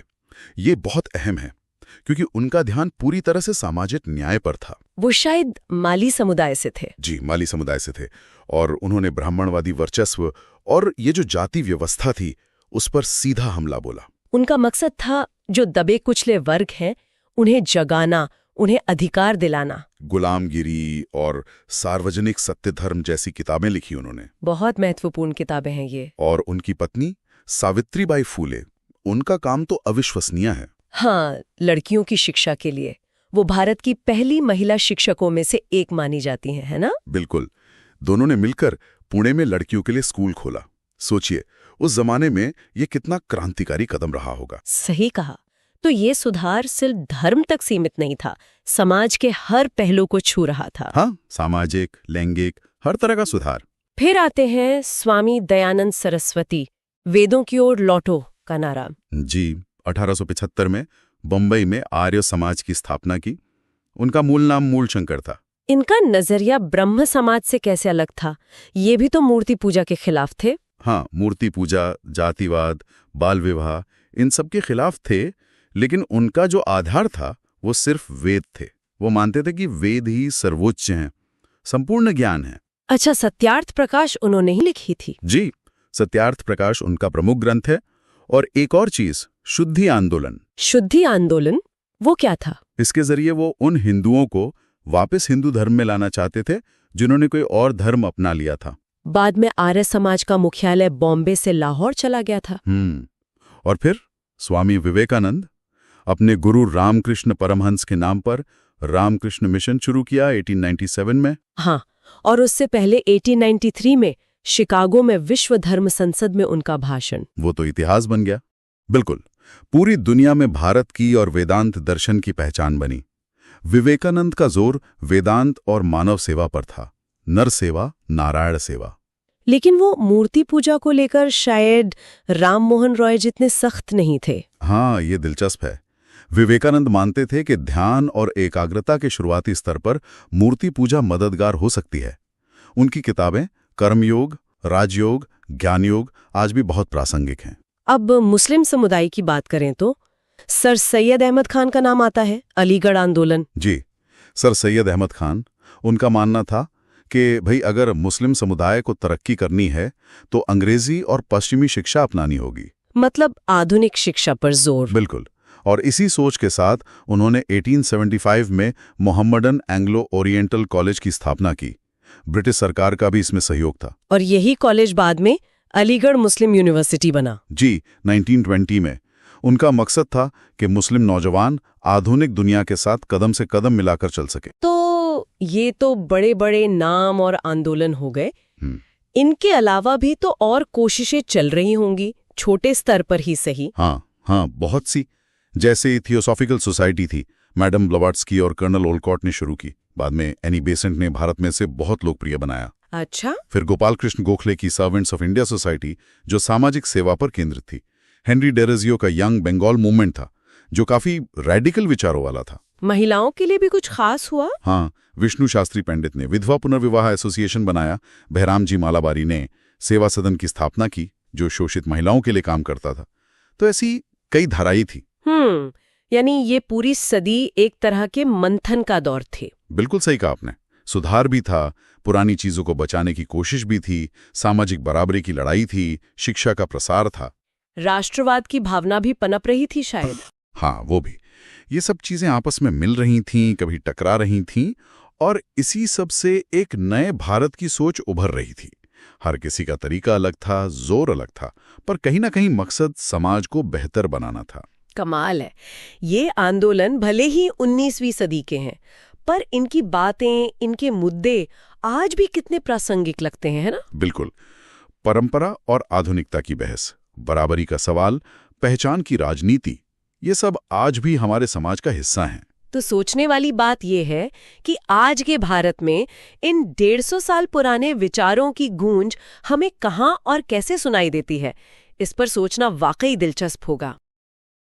बहुत ही दिलचस्प विषय पर बात करने वाले हैं। भारतीय राष्ट्रीय कांग्रेस के बनने से पहले भारत में कौन सी महत्वपूर्ण संस्थाएं या एसोसिएशंस काम कर रही थीं? जी, ये जानना प्रतियोगी परीक्षाओं के लिहाज से बहुत जरूरी है, क्योंकि इससे पता चलता है कि कांग्रेस की स्थापना कोई अचानक हुई घटना नहीं थी। बिल्कुल, एक पूरी पृष्ठभूमि थी, एक विकास का क्रम था। तो चलिए देखते हैं कि ये राजनीतिक चेतना कैसे धीरे धीरे आकार ले रही थी। हाँ, कैसे अलग अलग जगहों पर लोगों ने, नेताओं ने संगठित होना शुरू किया। शुरुआत कहाँ से करें? सबसे पहले शायद हमें 1836 में बनी बंग भाषा प्रकाशिका सभा का जिक्र करना चाहिए। राजा राम मोहन रॉय के सहयोगियों ने शुरू की थी इसे। हाँ बिल्कुल, ये काफी शुरुआती प्रयास था, और ये महत्वपूर्ण इसलिए है क्योंकि ये दिखाता है कि अपनी बात मतलब संगठित रूप से रखने की सोच कितनी पहले पनपने लगी थी। खासकर जैसे प्रशासनिक सुधारों या शिक्षा जैसे मुद्दों पर। जी, भले ये संगठन शायद छोटे पैमाने पर रहे हों, लेकिन ये एक शुरुआत थी, राजनीतिक अभिव्यक्ति की एक शुरुआत। सही। फिर इसके बाद एक और बड़ा नाम आता है। 1866 में ईस्ट इंडिया एसोसिएशन। दादा भाई नौरोजी ने लंदन में इसकी स्थापना की थी। लंदन में क्यों? हाँ, ये दिलचस्प है। इसका उद्देश्य था भारत के बाहर, मतलब सीधे लंदन में, ब्रिटिश संसद और वहां की जनता के सामने भारत का पक्ष रखना, भारतीय हितों की बात करना। अच्छा, तो ये रणनीति थी कि सीधे सत्ता के केंद्र को प्रभावित किया जाए। एक तरह से हाँ। भारतीय राजनीतिक विचारों को एक अंतर्राष्ट्रीय मंच देना। और हाँ, इसकी शाखाएं बाद में भारत में भी खोली गई। ये वाकई एक अलग सोच थी। फिर 1870s का दशक आता है और ऐसा लगता है कि ये प्रक्रिया और तेज हो गई। बिल्कुल। जैसे 1870 में पूना सार्वजनिक सभा बनी। एमजी रानाडे जैसे बड़े नेता इससे जुड़े थे। और फिर 1875 में बंगाल में शिशिर कुमार घोष की इंडियन लीग। हाँ, और यहाँ ध्यान देने वाली बात यह है कि ये प्रयास अब सिर्फ बंगाल तक ही सीमित नहीं थे। पूना सार्वजनिक सभा वो बॉम्बे प्रेसिडेंसी में सक्रिय थी। अच्छा। वो सरकार और जनता के बीच एक तरह से पुल बनाने का काम कर रही थी, और इंडियन लीग वो राष्ट्रवाद की भावना जगाने और राजनीतिक शिक्षा पर जोर दे रही थी। तो मतलब अलग अलग क्षेत्रों में ये जरूरत महसूस हो रही थी कि संगठित हुआ जाए। जी बिल्कुल। और फिर आता है 1876 इंडियन नेशनल एसोसिएशन, जिसे भारत सभा भी कहते हैं। सुरेंद्रनाथ बनर्जी और आनंद मोहन बोस, इसे तो कई बार कांग्रेस का अग्रदूत भी कहते हैं, है ना? हाँ, सुना है। क्यों? इसमें क्या खास था? खास ये था कि इसका उद्देश्य ज्यादा व्यापक था, मतलब अखिल भारतीय स्तर का। इन्होंने वो सिविल सेवा परीक्षा की आयु सीमा घटाने जैसा मुद्दा उठाया। ओह हाँ, वो मुद्दा तो पूरे देश के पढ़े लिखे मध्य वर्ग के लिए अहम था। सही कहा। तो ये दिखाता है कि अब एक राष्ट्रीय मंच की जरूरत और ज्यादा महसूस हो रही थी, और ये एसोसिएशन क्षेत्रीय संगठनों को जोड़ने की भी कोशिश कर रही थी। तो एक तरह से अखिल भारतीय संस्था का विचार मजबूत हो रहा था। हाँ। और फिर हम कांग्रेस की स्थापना यानी 1885 के बिल्कुल करीब आ जाते हैं। 1884 में मद्रास महाजन सभा बनी, जी, जिसमें जी सुब्रमण्यम अय्यर, आनंद चार्लू जैसे नेता थे। ये भी स्थानीय शासन में सुधार, प्रतिनिधित्व ऐसी मांगे उठा रही थीं। और 1885 में ही जिस साल कांग्रेस बनी, उसी साल बॉम्बे प्रेसिडेंसी एसोसिएशन की भी स्थापना हुई। हाँ, और इससे फिरोज शाह मेहता, केटी तेलंग, बदरुद्दीन तैयब जी जैसे बहुत बड़े नाम जुड़े थे। तो अगर हम देखें 1836 से लेकर 1885 तक लगभग 50 साल, इन 50 सालों में इन संगठनों का एक साफ विकास दिखता है, छोटे स्थानीय प्रयासों से शुरू होकर एक अखिल भारतीय सोच तक। तो इसका मतलब यही निकलता है कि भारतीय राष्ट्रीय कांग्रेस अचानक से कहीं से नहीं आ गई। बिल्कुल नहीं, ये उन बहुत सारे प्रयासों का, छोटी बड़ी कोशिशों का नतीजा थी जो पिछले कई दशकों से देश के अलग अलग हिस्सों में चल रही थी। इन संस्थाओं ने वो जमीन तैयार की। हाँ, उन्होंने राजनीतिक चर्चा की भाषा बनाई, लोगों को एकजुट होना सिखाया, और ये एहसास दिलाया कि एक बड़े राष्ट्रीय मंच की जरूरत है। तो 1885 तक वो जमीन लगभग तैयार हो चुकी थी। तो आज हमने ये समझा कि कांग्रेस के आने से पहले भी भारत में राजनीतिक संगठन बनाने की एक मजबूत परंपरा बन रही थी। ये संस्थाएं एक तरह से वो सीढ़ियां थीं जिन पर भारतीय राष्ट्रवाद ने कदम रखे। बिल्कुल सही कहा। और जाते जाते एक सोचने वाली बात छोड़ जाते हैं। हाँ, कि ये जो शुरुआती संगठन थे, इनके अपने खास उद्देश्य थे, अपने मुद्दे थे, काम करने के अपने तरीके थे। तो क्या इनका असर, इनकी छाप भारतीय राष्ट्रीय कांग्रेस के शुरुआती रूप पर, उसके लक्ष्यों और काम करने के तरीकों पर दिखाई देती है? दिलचस्प सवाल है। कांग्रेस ने इनकी विरासत को कितना अपनाया और कहां से एक नई राह पकड़ी? हाँ, इस पर विचार करना वाकई दिलचस्प होगा। हम भारतीय इतिहास के एक बहुत ही अहम हिस्से पर बात करेंगे। ये टॉपिक प्रतियोगी परीक्षाओं, मतलब एसएससी, यूपीएससी, इन सब के लिए बहुत जरूरी है। भारतीय राष्ट्रीय कांग्रेस। हाँ, बिल्कुल। कांग्रेस का इतिहास, उसकी स्थापना, अधिवेशन, ये सब समझना बहुत जरूरी है। तो आज हम यही समझेंगे कि भाई इसकी नींव कैसे पड़ी, कौन से अधिवेशन और अध्यक्ष बहुत महत्वपूर्ण रहे, और हाँ, एक दिलचस्प चीज, इसके बनने के पीछे की अलग अलग कहानियां या सिद्धांत क्या थे। बिल्कुल, चलिए शुरू करते हैं। तो सबसे पहले इसकी शुरुआत, साल था 1885। जगह? बॉम्बे। हाँ, बॉम्बे। और इसको स्थापित करने में मुख्य भूमिका किसकी थी? एलन ऑक्टेवियन ह्यूम, एओ ह्यूम, एक रिटायर्ड ब्रिटिश सिविल सर्वेंट थे वो। अच्छा। और पहला अधिवेशन भी बॉम्बे में ही हुआ, गोकुलदास तेजपाल संस्कृत कॉलेज में। हाँ, सुना है करीब 72 प्रतिनिधि आए थे। हाँ, 72 प्रतिनिधि। और ये बात थोड़ी मतलब गौर करने वाली है कि शुरुआत एक अंग्रेज ने की। हाँ, ये थोड़ा अजीब लगता है। हाँ, अगर हम उस समय का माहौल देखें, जैसे लिटन की नीतियां थीं या रिपन के सुधार थे, तो ये एक खास राजनीतिक माहौल में हुआ था। शायद 1857 के बाद अंग्रेज भी चाहते थे कि भारतीयों को बात रखने का एक मंच मिले। शायद एक नियंत्रित मंच। हाँ, कह सकते हैं, एक कंट्रोल्ड तरीका। अच्छा, शुरुआती अध्यक्षों को देखें तो पहले कौन थे? पहले थे व्योमेश चंद्र बैनर्जी, 1885 बॉम्बे में, फिर अगले साल 1886 कलकत्ता में दादा भाई नौरोजी, फिर 1887 मद्रास में बदरुद्दीन तैयब जी। जो पहले मुस्लिम अध्यक्ष थे। हाँ बिल्कुल। और फिर 1888 में इलाहाबाद में जॉर्ज यूल, पहले अंग्रेज अध्यक्ष। तो ये जो अलग अलग बैकग्राउंड के लोग अध्यक्ष बन रहे थे, शुरू में बंगाली, पारसी, मुस्लिम, अंग्रेज, ये क्या दिखाता है? ये बहुत जरूरी था। ये दिखाता है कि कांग्रेस शुरू से ही एक अखिल भारतीय, मतलब पैन इंडियन पहचान बनाने की कोशिश कर रही थी। वो दिखाना चाहते थे कि ये किसी एक धर्म या इलाके की पार्टी नहीं है, सबके लिए है। सही कहा। अच्छा, अब कुछ उन अधिवेशनों पर आते हैं जो बहुत महत्वपूर्ण माने जाते हैं, एग्जाम्स में भी खूब पूछे जाते हैं, जैसे 1907 सूरत। अध्यक्ष थे रास बिहारी घोष। वहां कुछ खास हुआ था? हाँ, सूरत में तो वो विभाजन वाला, कांग्रेस का पहला बड़ा विभाजन हुआ। नरम दल और गरम दल, उनके बीच मतभेद इतने बढ़ गए थे कि पार्टी 2 हिस्सों में बढ़ गई। अच्छा, मॉडरेट्स और एक्सट्रीमिस्ट्स। हाँ, वही। एक तरफ जो संवैधानिक दायरे में धीरे धीरे सुधार चाहते थे, और दूसरी तरफ वो जो स्वराज के लिए ज्यादा मुखर थे, थोड़े उग्र तरीके अपनाना चाहते थे। ये तो बड़ा झटका रहा होगा उस वक्त। बिल्कुल, लेकिन फिर चीजें सुधरी भी। हाँ, जैसे 1916 का लखनऊ अधिवेशन, अध्यक्ष थे अंबिका चरण मजूमदार। हाँ, लखनऊ पैक्ट। इसमें 2 बड़ी बातें हुई, एक तो नरम दल और गरम दल वो फिर से एक हो गए। अच्छा, रीयूनियन। हाँ, और दूसरी बात, कांग्रेस और मुस्लिम लीग के बीच एक समझौता हुआ, लखनऊ पैक्ट जिसे कहते हैं।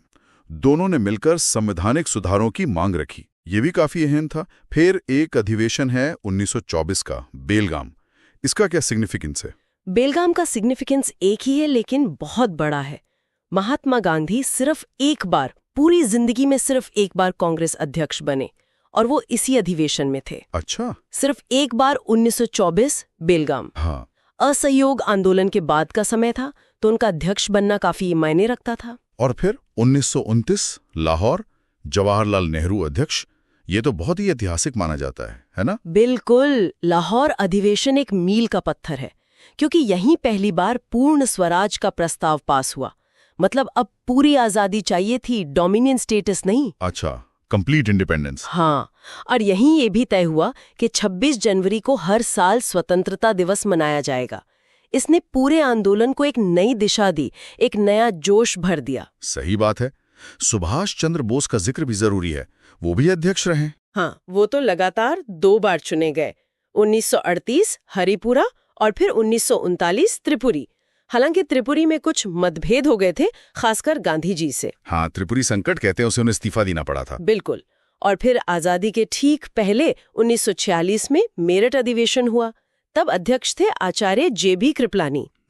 तो देखिए, ये सारे अधिवेशन, ये अध्यक्ष, ये सिर्फ नाम या तारीखें नहीं है, ये असल में भारतीय स्वतंत्रता संग्राम के विकास के अलग अलग पड़ाव हैं। सही। इनसे पता चलता है कि कांग्रेस के लक्ष्य कैसे बदले, उनकी रणनीतियां कैसे बनी, कैसे उन्होंने देश की नब्ज को पकड़ा। बिल्कुल। अब एक और पहलू पर आते हैं जो काफी इंटरेस्टिंग है कि कांग्रेस बनी क्यों। इसे लेकर भी अलग अलग थ्योरीज हैं। एक सबसे ज्यादा चर्चित है सेफ्टी वॉल्व थ्योरी या सुरक्षा वॉल्व सिद्धांत। ये क्या है? हाँ, सेफ्टी वॉल्व थ्योरी। इससे लाला लाजपत राय जैसे नेताओं का नाम जोड़ा जाता है। उनका मानना था, या इस थ्योरी के मुताबिक A.O. ह्यूम और अंग्रेजों ने कांग्रेस इसलिए बनवाई ताकि जो भारतीयों के मन में गुस्सा पनप रहा है, जो असंतोष है, वो एक कंट्रोल्ड तरीके से एक मंच के जरिए बाहर निकल जाए, ताकि 1857 जैसा कोई बड़ा विद्रोह दोबारा ना हो। बिल्कुल, मतलब ब्रिटिश साम्राज्य के लिए एक सेफ्टी वॉल्व की तरह काम करे। लेकिन एक और नजरिया भी है इसके ठीक उलट, लाइटनिंग कंडक्टर थियरी, यानी तड़ित चालक सिद्धांत। हाँ, इससे गोपाल कृष्ण गोखले जैसे नेताओं का नाम जुड़ता है।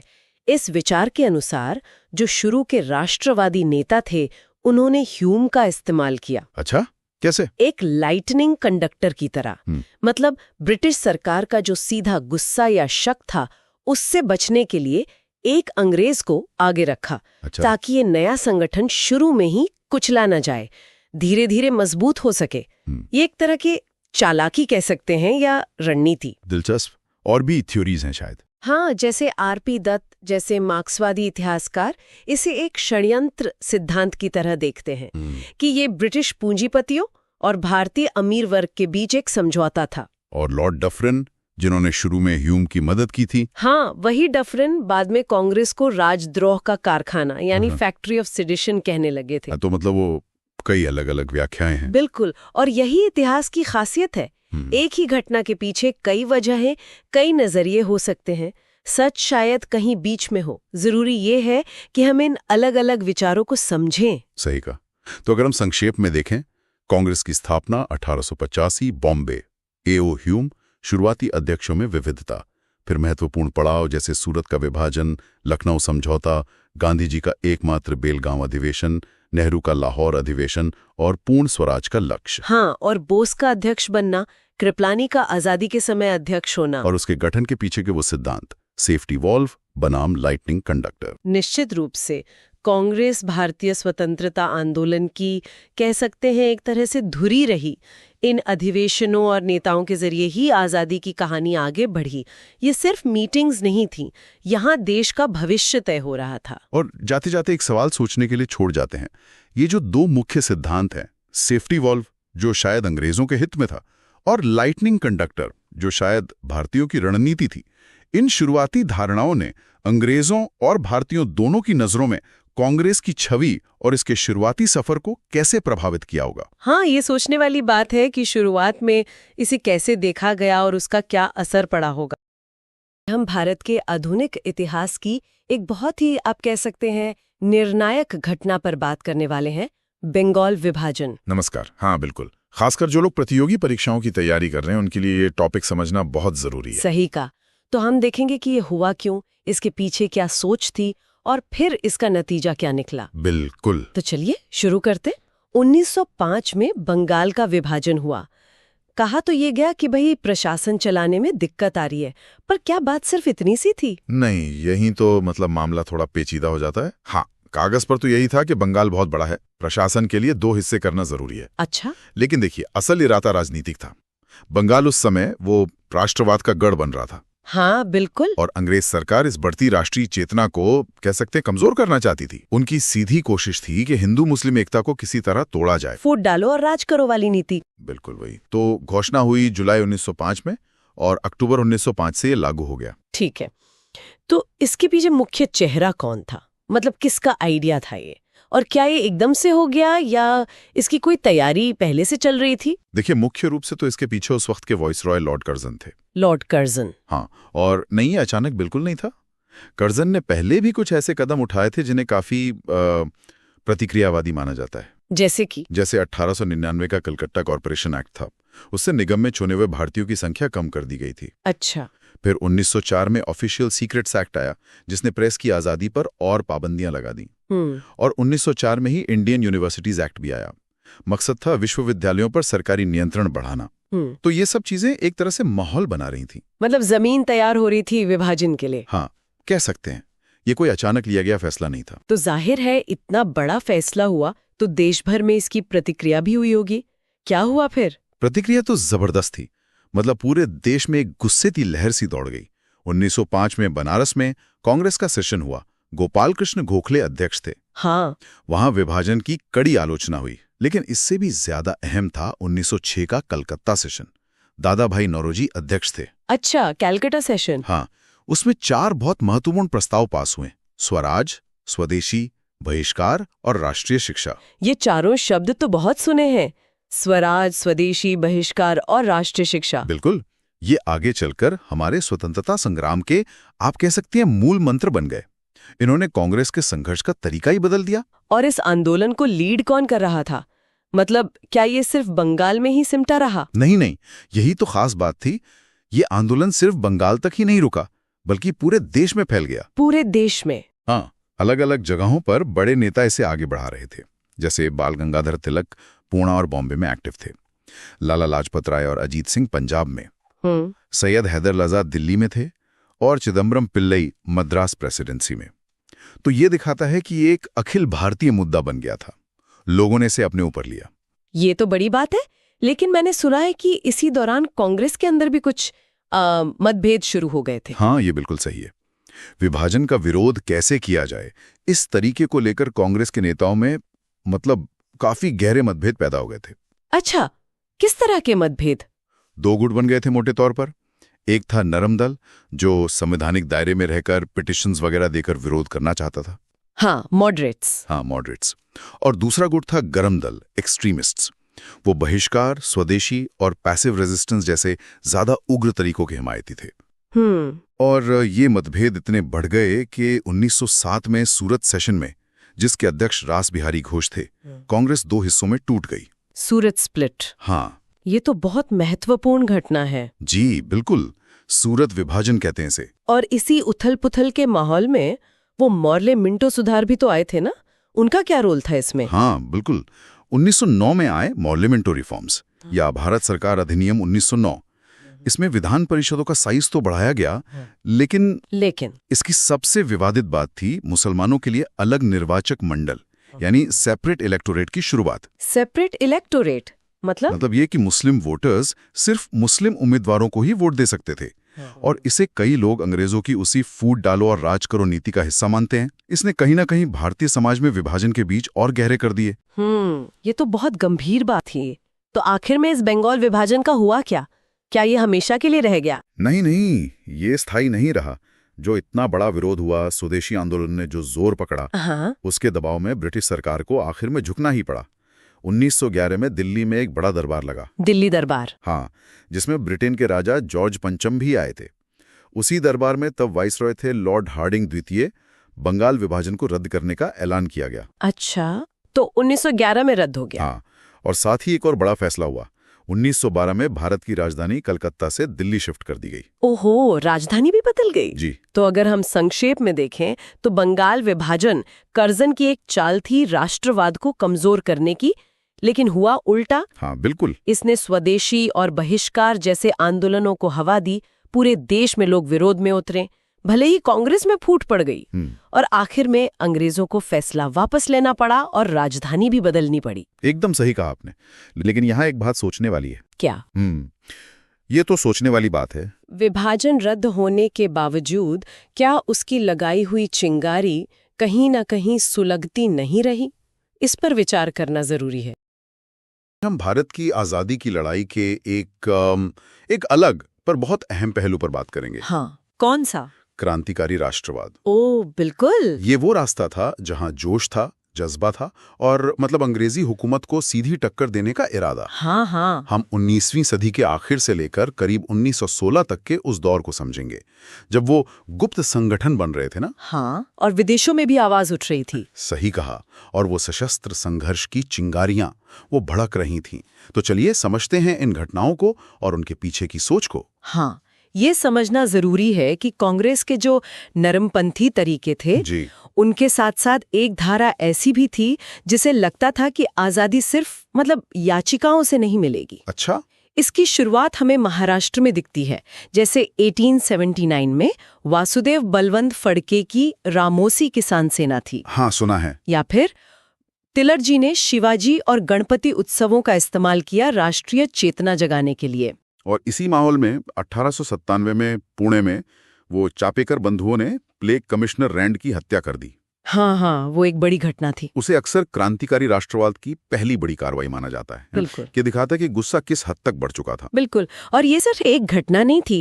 इसके बाद विचारों को संगठित करने की कोशिशें हुई। जैसे 1899 में पूना में सावरकर बंधुओं ने मित्र मेला शुरू किया। मित्र मेला। हाँ, जो बाद में 1904 में अभिनव भारत सोसाइटी बन गया। ये गुप्त संगठन थे। अच्छा। जिनका मकसद था युवाओं को जोड़ना और सशस्त्र क्रांति की तैयारी करना। और बंगाल भी तो इसमें पीछे नहीं था। नहीं, बिल्कुल नहीं। 1902 में कलकत्ता में सतीश चंद्र बसु ने अनुशीलन समिति बनाई। अनुशीलन समिति। इसका क्या खास मकसद था? देखिए, अनुशीलन समिति सिर्फ हथियार चलाना सिखाना नहीं था। अच्छा। वो शारीरिक और नैतिक बल, उस पर भी जोर था। एक तरह से युवाओं को क्रांतिकारी विचारधारा से लैस कर रहे थे। इसी दौर की एक बड़ी घटना है 1908 का अलीपुर बम कांड। हाँ, मजिस्ट्रेट किंग्सफोर्ड पर हमले की कोशिश। बिल्कुल, जिसमें प्रफुल्ल चाकी और खुदीराम बोस शामिल थे। चाकी ने तो पकड़े जाने से पहले खुद को गोली मार ली। और खुदीराम बोस को फांसी हुई बहुत कम उम्र में। हाँ, अरबिंदो घोष भी इसमें आरोपी थे, हालांकि बाद में बरी हो गए। ये घटना दिखाती है कि क्रांतिकारी कितना जोखिम उठा रहे थे। और ये आग सिर्फ भारत तक ही सीमित नहीं थी, है ना? विदेश में भी काम हो रहा था। बिल्कुल।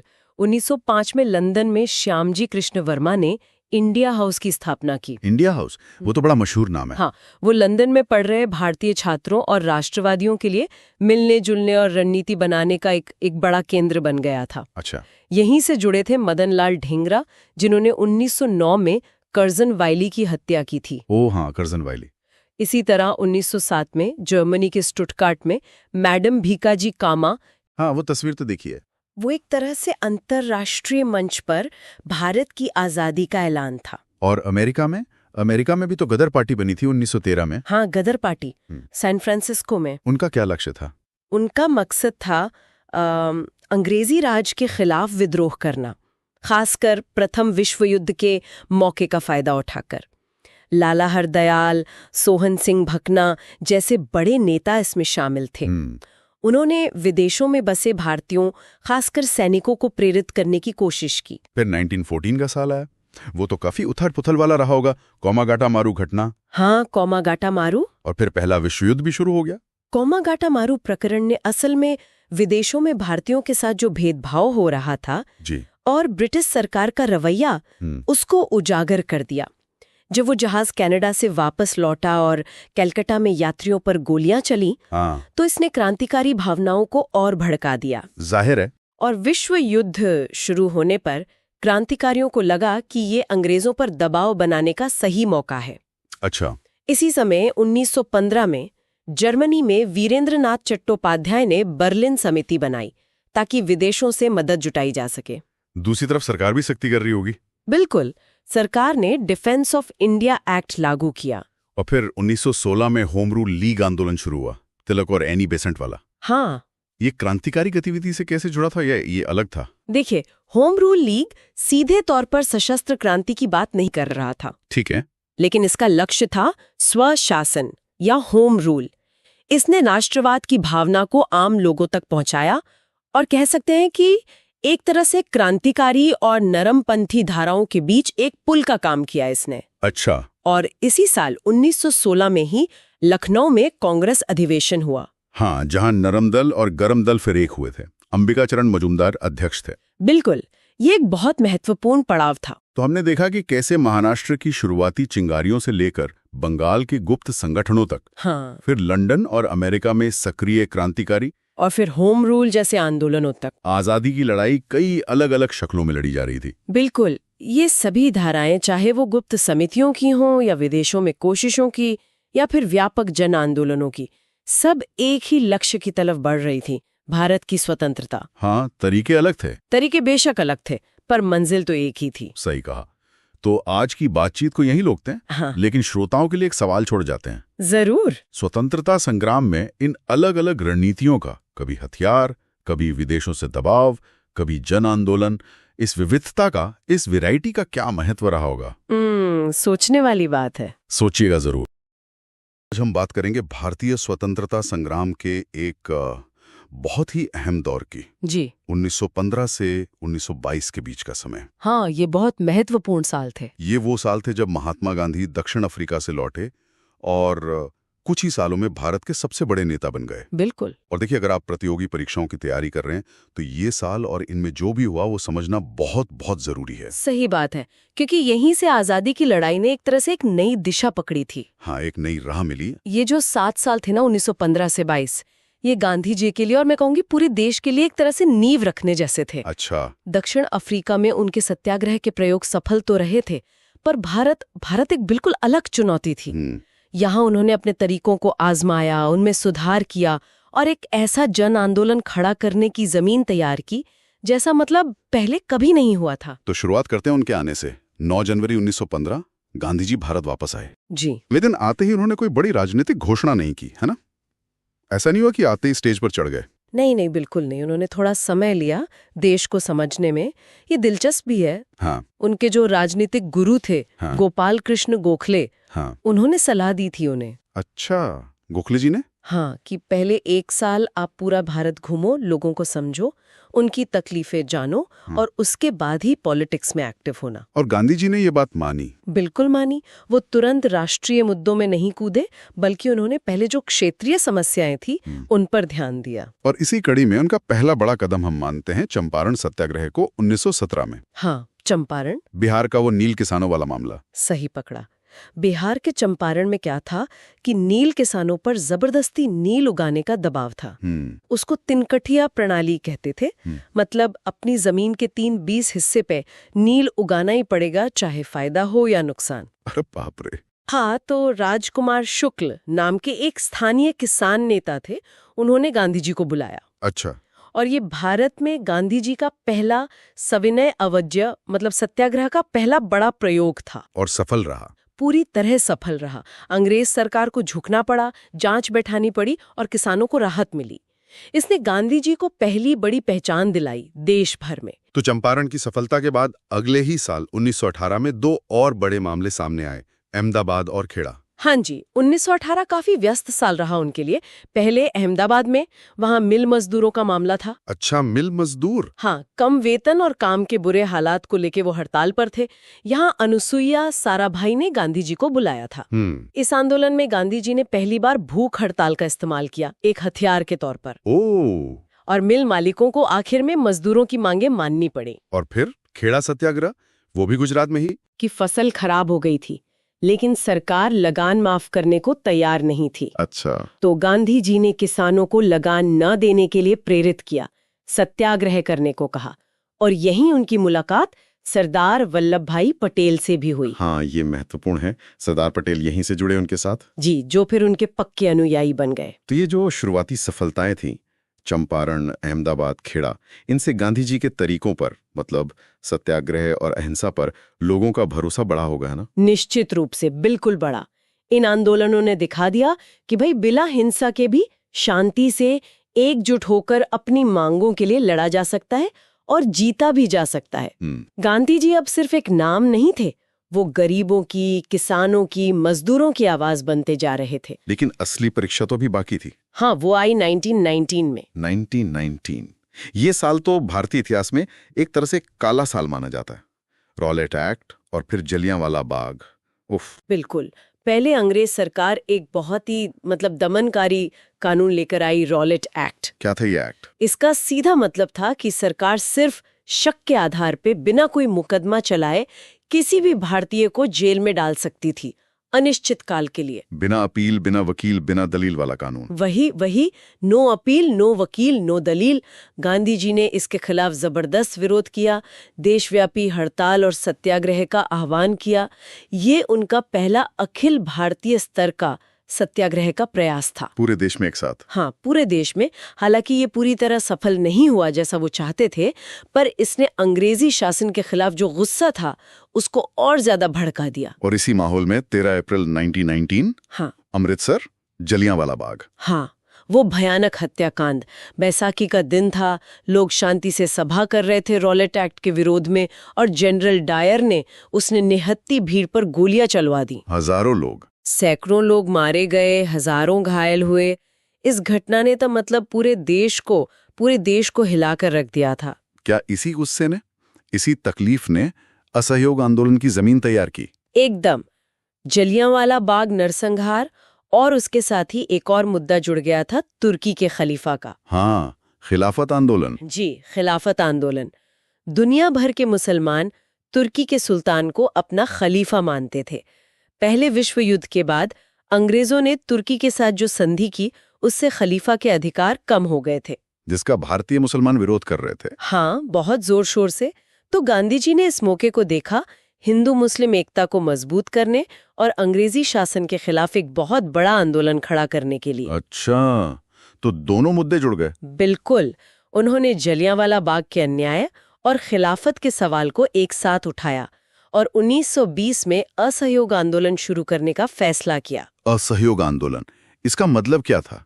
इसमें क्या क्या करना था लोगों को? असहयोग का सीधा मतलब था अंग्रेजी शासन के साथ किसी भी तरह का सहयोग न करना, उसे ठप कर देना एक तरह से। कैसे? इसमें सरकारी नौकरियां छोड़ना था, सरकार से मिली उपाधियां लौटाना था, बच्चों को सरकारी स्कूलों कॉलेजों से हटाना था, वकीलों को अदालतों का बहिष्कार करना था। और विदेशी सामान? हाँ, विदेशी कपड़ों का खासकर उनका बहिष्कार करना, उनकी होली जलाना और स्वदेशी अपनाना, ये गांधी जी के नेतृत्व में पहला इतना बड़ा राष्ट्रव्यापी जन आंदोलन था। और इसे समर्थन मिला? अभूतपूर्व समर्थन मिला। क्या शहर, क्या गांव, हिंदू मुसलमान सब इसमें शामिल हुए। खिलाफत आंदोलन भी इसी में मिल गया, जिससे हिंदू मुस्लिम एकता भी उस समय काफी मजबूत दिखी। ये आंदोलन तो मतलब काफी सफल हो रहा था, अंग्रेजों पे दबाव बन रहा होगा। बहुत दबाव बन रहा था। लेकिन फिर 1922 में इसे अचानक वापस क्यों ले लिया गया? वो चौरी चौरा वाली घटना हुई थी ना। हाँ। आंदोलन अपने चरम पर पहुंच रहा था, लेकिन फरवरी 1922 में उत्तर प्रदेश में गोरखपुर जिले के पास एक जगह है चौरी चौरा। हाँ। वहां गुस्साई भीड़ ने एक पुलिस थाने में आग लगा दी। उसमें कुछ 22 पुलिस वाले मारे गए। ओ, हिंसा हो गई। हाँ, हिंसा हो गई। इस हिंसक घटना से गांधी जी को बहुत बहुत दुख पहुंचा। उनका तो मूल सिद्धांत ही अहिंसा था। उनका मानना था कि स्वतंत्रता अहिंसक तरीकों से ही मिलनी चाहिए, साध्य के साथ साधन भी पवित्र होने चाहिए। तो इस हिंसा के बाद उन्होंने फौरन असहयोग आंदोलन वापस लेने की घोषणा कर दी। इस फैसले से तो बहुत लोग नाराज हुए होंगे, नेता भी? हाँ, काफी आलोचना हुई। कई बड़े नेता जैसे मोतीलाल नेहरू, सीआर दास, वो सब सहमत नहीं थे। उन्हें लगा कि जब आंदोलन इतना सफल हो रहा है तो एक जगह की घटना के लिए इसे बंद करना ठीक नहीं।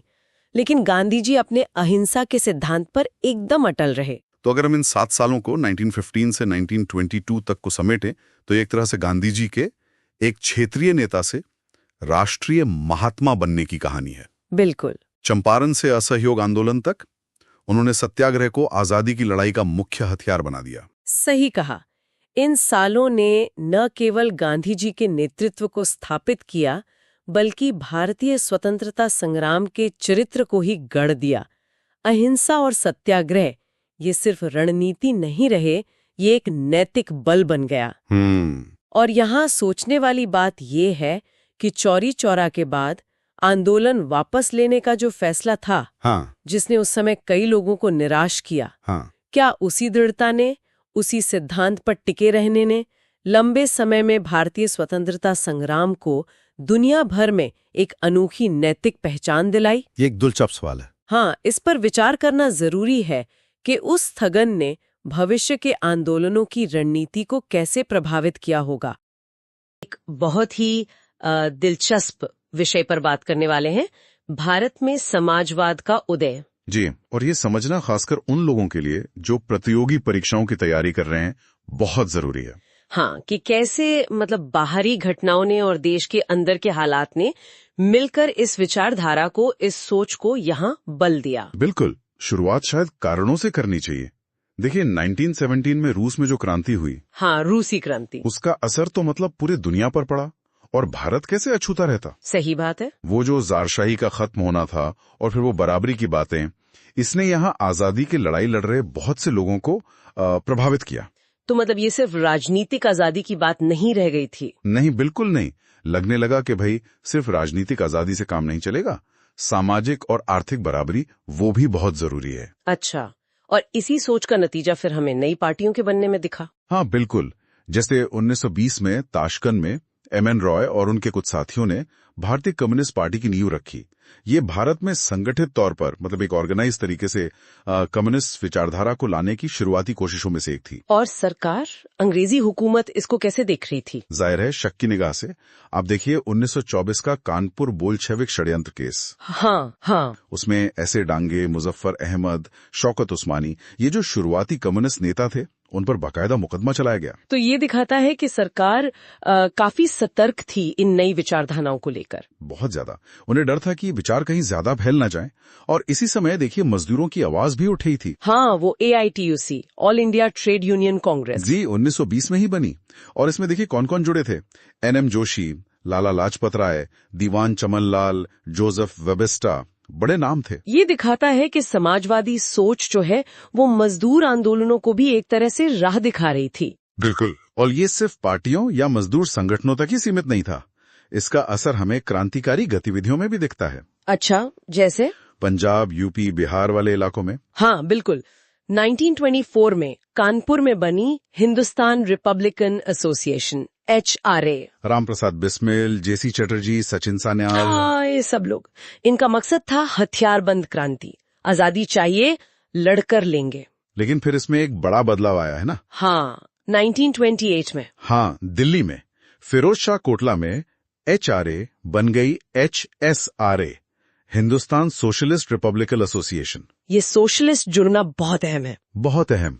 ये साफ करता है कि अब लक्ष्य सिर्फ अंग्रेजों को भगाना नहीं था, बल्कि आजादी के बाद एक समाजवादी, मतलब बराबरी वाला समाज बनाना भी था। और इसमें नाम जुड़ते हैं चंद्रशेखर आजाद, भगत सिंह, सुखदेव। जी, और फिर HSRA से जुड़े बड़े एक्शन भी हुए, जैसे 1929 में सेंट्रल असेंबली में बम फेंकना, भगत सिंह और बटुकेश्वर दत्त।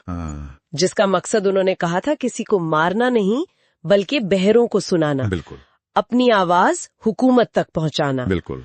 और फिर दुखद अंत, लाहौर षड्यंत्र केस में भगत सिंह, सुखदेव, राजगुरु को फांसी, 23 मार्च 1931। ये तो उत्तर भारत की बात हुई।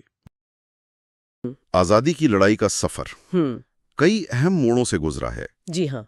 आज हम एक ऐसे ही बहुत महत्वपूर्ण दौर पे बात करेंगे, सविनय अवज्ञा आंदोलन। जी हाँ, ये वो आंदोलन था जिसने, आप कह सकते हैं, स्वतंत्रता संग्राम को एक नई शक्ल दी, एक नई पहचान। तो इसकी शुरुआत कहाँ से मानी जाती है? मतलब वो ट्रिगर पॉइंट क्या था? देखिए, इसकी जड़ें काफी हद तक साइमन कमीशन से जुड़ती हैं। 1928 में ये कमीशन आया तो था भारत के संवैधानिक सुधारों पर रिपोर्ट देने, पर अजीब बात ये थी कि इसमें एक भी भारतीय सदस्य नहीं था। अच्छा। मतलब सारे अंग्रेज। जी। और इसी बात पर पूरे देश में जोरदार विरोध हुआ। साइमन गो बैक के नारे लगे। हाँ, ये तो बहुत बड़ी बात थी। हाँ। तो क्या इसके जवाब में कुछ हुआ भारतीयों की तरफ से? बिल्कुल। इसी के जवाब में जैसे मोतीलाल नेहरू की अध्यक्षता में नेहरू रिपोर्ट आई, उधर जिन्ना साहब ने अपने 14 सूत्र रखे। मतलब भारतीय दल भी अपना रुख साफ कर रहे थे कि उन्हें क्या चाहिए। और फिर मामला और आगे बढ़ा लाहौर अधिवेशन में, है ना, 1929 वाला। हाँ बिल्कुल। दिसंबर 1929, लाहौर, जवाहरलाल नेहरू अध्यक्ष थे, और यहीं पर वो ऐतिहासिक बहुत बड़ा फैसला हुआ, पूर्ण स्वराज। पूर्ण स्वराज यानी अब सिर्फ डोमिनियन स्टेटस की बात नहीं, अब लक्ष्य था पूरी आजादी, कंप्लीट इंडिपेंडेंस। तो जब लक्ष्य इतना बड़ा तय हुआ तो फिर आगे की रणनीति क्या बनी? वहीं लाहौर में ही तय हुआ कि भाई गोलमेज सम्मेलन का बहिष्कार करेंगे और 26 जनवरी 1930 को पहला स्वतंत्रता दिवस मनाया जाएगा। हाँ, रावी नदी के किनारे झंडा फहराने की बात भी इसी से जुड़ी है। जी हाँ, बिल्कुल। और यहीं से कांग्रेस ने गांधी जी को अधिकार दिया कि वो सविनय अवज्ञा आंदोलन शुरू करें। और फिर आया वो मशहूर दांडी मार्च। हाँ, 12 मार्च 1930 साबरमती आश्रम से गांधी जी निकले अपने 78 भरोसेमंद साथियों के साथ। ये सिर्फ नमक कानून तोड़ने की यात्रा नहीं थी, ये असल में अंग्रेजी हुकूमत के अन्याय के खिलाफ एक सीधी चुनौती थी। और नमक को चुनना, ये भी तो बड़ी सूझबूझ की बात थी। बिल्कुल, नमक जैसी आम जरूरत की चीज, हर घर से जुड़ा मुद्दा, ये गांधी जी का मास्टर स्ट्रोक था। कितनी लंबी यात्रा थी ये? लगभग 440 मील। 6 अप्रैल को दांडी पहुंचकर उन्होंने नमक उठाकर कानून तोड़ा। और गांधी जी की गिरफ्तारी के बाद क्या आंदोलन थम गया? नहीं, बिल्कुल नहीं, बल्कि और फैल गया। अब्बास तैयब जी, फिर सरोजनी नायडू, उन्होंने नेतृत्व संभाला। किसानों ने लगान देने से मना कर दिया, कहीं चौकीदारी टैक्स बंद हुआ, आदिवासी समुदाय ने जंगल के कानूनों का उल्लंघन किया। मतलब आंदोलन जमीन तक पहुंच गया था। तो जाहिर है सरकार पर दबाव बहुत बढ़ गया होगा। हाँ, बहुत ज्यादा। और इसी दबाव का नतीजा था 1931 की शुरुआत में गांधी इरविन समझौता। अच्छा, तो इसमें क्या शर्तें थीं? मुख्य बात यह थी कि सरकार ने कांग्रेस को दूसरे गोलमेज सम्मेलन में बुलाने की पेशकश की। बदले में कांग्रेस ने आंदोलन स्थगित किया और सरकार ने राजनीतिक कैदियों की रिहाई पर सहमति जताई। हालांकि सभी कैदी रिहा नहीं हुए थे, ये भी एक बात है। इससे लेकर थोड़ी कंट्रोवर्सी भी रही है। जी, खैर, समझौते के तुरंत बाद मार्च 1931 में कराची में कांग्रेस का अधिवेशन हुआ। सरदार पटेल अध्यक्ष थे। ये अधिवेशन क्यों खास था? ये बहुत अहम था क्योंकि यहाँ 2 बहुत महत्वपूर्ण प्रस्ताव पास हुए। एक तो मौलिक अधिकारों पर और दूसरा राष्ट्रीय आर्थिक नीति पर। अरे वाह, मतलब भविष्य के भारत का खाका तैयार हो रहा था। बिल्कुल। यहीं पर पूर्ण स्वराज को और विस्तार से समझाया गया और गांधी इरविन समझौते को भी मंजूरी दी गई। और फिर लंदन में गोलमेज सम्मेलनों का सिलसिला चला। हाँ, 3 सम्मेलन हुए थे। पहला 1930 में, जिसका कांग्रेस ने बहिष्कार किया था। दूसरा 1931 में, इसमें गांधी जी कांग्रेस के अकेले प्रतिनिधि बनकर गए, पर बातचीत कुछ खास नतीजे पर नहीं पहुंची। खासकर वो सांप्रदायिक प्रतिनिधित्व और सत्ता हस्तांतरण के मुद्दे पर बात अटक गई। और तीसरा 1932 में हुआ। उसमें कांग्रेस ने फिर हिस्सा नहीं लिया। एक नाम जो इन सम्मेलनों के साथ हमेशा जुड़ता है वो है डॉक्टर BR अम्बेडकर का। जी हाँ, ये बहुत जरूरी बात है। डॉक्टर अम्बेडकर ने तीनों गोलमेज सम्मेलनों में हिस्सा लिया था। वो दलितों के अधिकारों के लिए लगातार अपनी आवाज बुलंद कर रहे थे। और ये आंदोलन सिर्फ गांधी जी या गुजरात तक ही सीमित नहीं था, है ना? नहीं, बिल्कुल नहीं। ये पूरे देश में फैला था। जैसे तमिलनाडु में सी राजगोपालाचारी ने नमक सत्याग्रह का नेतृत्व किया। हाँ, और पश्चिमोत्तर सीमा प्रांत में वहां खान अब्दुल गफ्फार खान, जिन्हें सीमांत गांधी या बादशाह खान भी कहते हैं, उनके नेतृत्व में खुदाई खिदमतकारों ने कमाल का काम किया। और सरोजिनी नायडू, उन्होंने धरसाना सॉल्ट वर्क्स पर मार्च का नेतृत्व किया। और मणिपुर नागालैंड में रानी गैडिनीलू का योगदान भी बहुत महत्वपूर्ण था। तो ये एक अखिल भारतीय आंदोलन था। तो अगर हम इस पूरे घटनाक्रम को संक्षेप में देखें, साइमन कमीशन के विरोध से चिंगारी उठी, लाहौर अधिवेशन ने पूर्ण स्वराज की आग जलाई, दांडी मार्च ने उसे हवा दी। बिल्कुल। फिर गांधी इरविन समझौते से एक ठहराव आया। कराची अधिवेशन ने भविष्य की दिशा दिखाई। और गोलमेज सम्मेलनों ने आगे की जटिलताओं का संकेत दिया। सही कहा। यह सिर्फ कानून तोड़ने का आंदोलन नहीं था। इसने आम भारतीय के अंदर, आप कह सकते हैं, एक राजनीतिक चेतना जगाई। मौलिक अधिकार, आर्थिक नीति, ये मुद्दे राष्ट्रीय बहस के केंद्र में आ गए। इसने आजादी की लड़ाई को वाकई एक नई दिशा और गहराई दी। जी हाँ। अच्छा, जाते जाते एक सवाल मन में आता है, ये जो सविनय अवज्ञा का तरीका था, अहिंसक प्रतिरोध का, इसका असर सिर्फ भारत पर ही नहीं बल्कि शायद दुनिया भर के आंदोलनों पर भी पड़ा होगा। इस पर सोचने की जरूरत है। बिल्कुल। ये एक बहुत अहम सवाल है कि इस अहिंसक प्रतिरोध की विरासत कितनी दूर तक गई। भारत के स्वतंत्रता संग्राम के एक बहुत ही अहम बल्कि निर्णायक दौर पर बात करेंगे। हाँ बिल्कुल, 1940 से 1947 के बीच का समय। हाँ, जब द्वितीय विश्व युद्ध भी चल रहा था और भारत में आजादी की लड़ाई तेज हो रही थी। सही। तो आज हम अगस्त प्रस्ताव से शुरू करके भारत छोड़ो आंदोलन, INA और फिर आजादी तक की मुख्य घटनाओं को समझेंगे। और ये प्रतियोगी परीक्षाओं के लिहाज से भी बहुत जरूरी है कि ये सब घटनाएं आपस में कैसे जुड़ी हैं। बिल्कुल। देखिए, बैकग्राउंड में वर्ल्ड वॉर 2 था, ब्रिटेन मुश्किल में था, उसे भारत का साथ चाहिए था। लेकिन भारतीय लीडरशिप अब पूरी आजादी से कम पर राजी नहीं थी। एग्जैक्टली। इसी खींचतान ने अगले कुछ सालों के घटनाओं को शेक दिया। तो शुरुआत करते हैं 1940 के अगस्त प्रस्ताव से। वायसराय लिनलिथगो, क्या था ये? लिनलिथगो ने कोशिश की भारतीयों को मनाने की। कहा कि युद्ध के बाद डोमिनियन स्टेटस देंगे, संविधान सभा बनाएंगे, जिम्मेदार सरकार देंगे। लेकिन ये तो वही पुरानी बातें थी एक तरह से। हाँ बिल्कुल। नाकाफी था ये। कांग्रेस ने साफ मना कर दिया, क्योंकि अब लक्ष्य था पूर्ण स्वतंत्रता। और इससे पहले ही अक्टूबर 39 ने कांग्रेस मिनिस्ट्रीज ने इस्तीफा दे दिया था। हाँ, क्योंकि भारत को बिना पूछे ही युद्ध में शामिल कर दिया गया था। हाँ। तो ये एक बड़ा मुद्दा था। अच्छा, तो अगस्त प्रस्ताव खारिज होने के बाद व्यक्तिगत सत्याग्रह का रास्ता अपनाया गया। हाँ, ये गांधी जी का तरीका था विरोध जताने का। सिंबॉलिक था ये। पहले सत्याग्रही विनोबा भावे थे और दूसरे नेहरू जी। हाँ, जवाहरलाल नेहरू। ये दिखाने के लिए कि भारत जबरदस्ती इस युद्ध का हिस्सा नहीं है। ठीक है। फिर 2 साल बाद 1942 में एक और कोशिश हुई, क्रिप्स मिशन। हाँ, स्टैफर्ड क्रिप्स आए। प्रस्ताव लगभग वही था, डोमिनियन स्टेटस, संविधान सभा। हाँ, लेकिन इसमें एक पेंच था।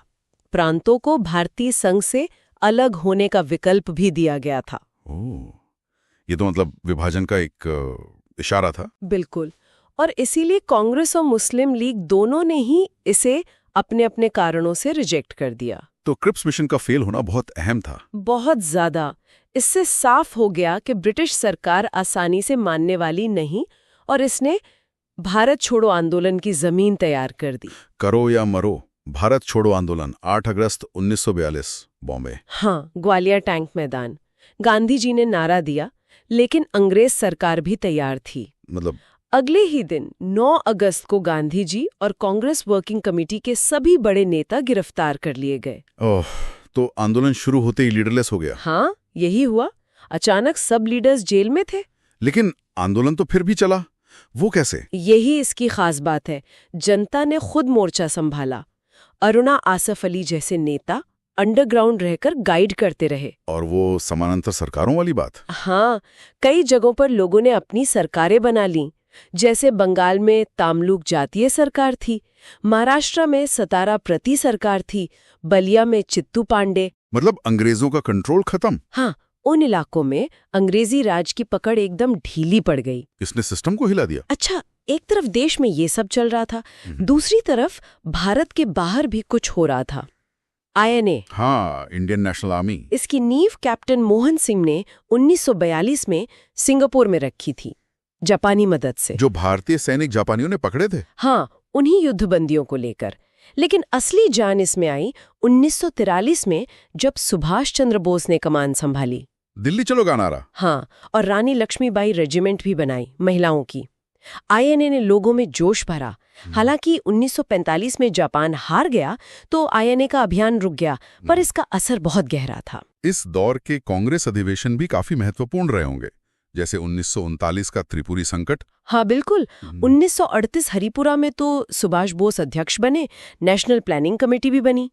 लेकिन 1939 त्रिपुरी में वो दोबारा जीते थे। हाँ, गांधी जी के कैंडिडेट पट्टा भी सीतारमैया के खिलाफ जीते, लेकिन फिर वर्किंग कमेटी से मतभेद हुए और बोस ने इस्तीफा दे दिया। और फिर फॉरवर्ड ब्लॉक बनाया। हाँ, 1939 में ही। ये कांग्रेस के अंदर की विचारधारा और रणनीति की खींचतान को दिखाता है। इससे पहले लखनऊ 1936 में किसान सभा और कांग्रेस सोशलिस्ट पार्टी का बनना भी अहम था। संवैधानिक स्तर पर भी कुछ चल रहा था, जैसे 1932 का कम्युनल अवार्ड और पूना पैक्ट। हाँ, ब्रिटिश PM रैमजी मैकडॉनल्ड ने दलित वर्गों के लिए सेपरेट इलेक्टोरेट यानी पृथक निर्वाचन मंडल की घोषणा की। गांधी जी इसके सख्त खिलाफ थे। हाँ, उन्होंने इसे हिंदू समाज को बांटने की कोशिश माना और यरवड़ा जेल में अनशन शुरू कर दिया।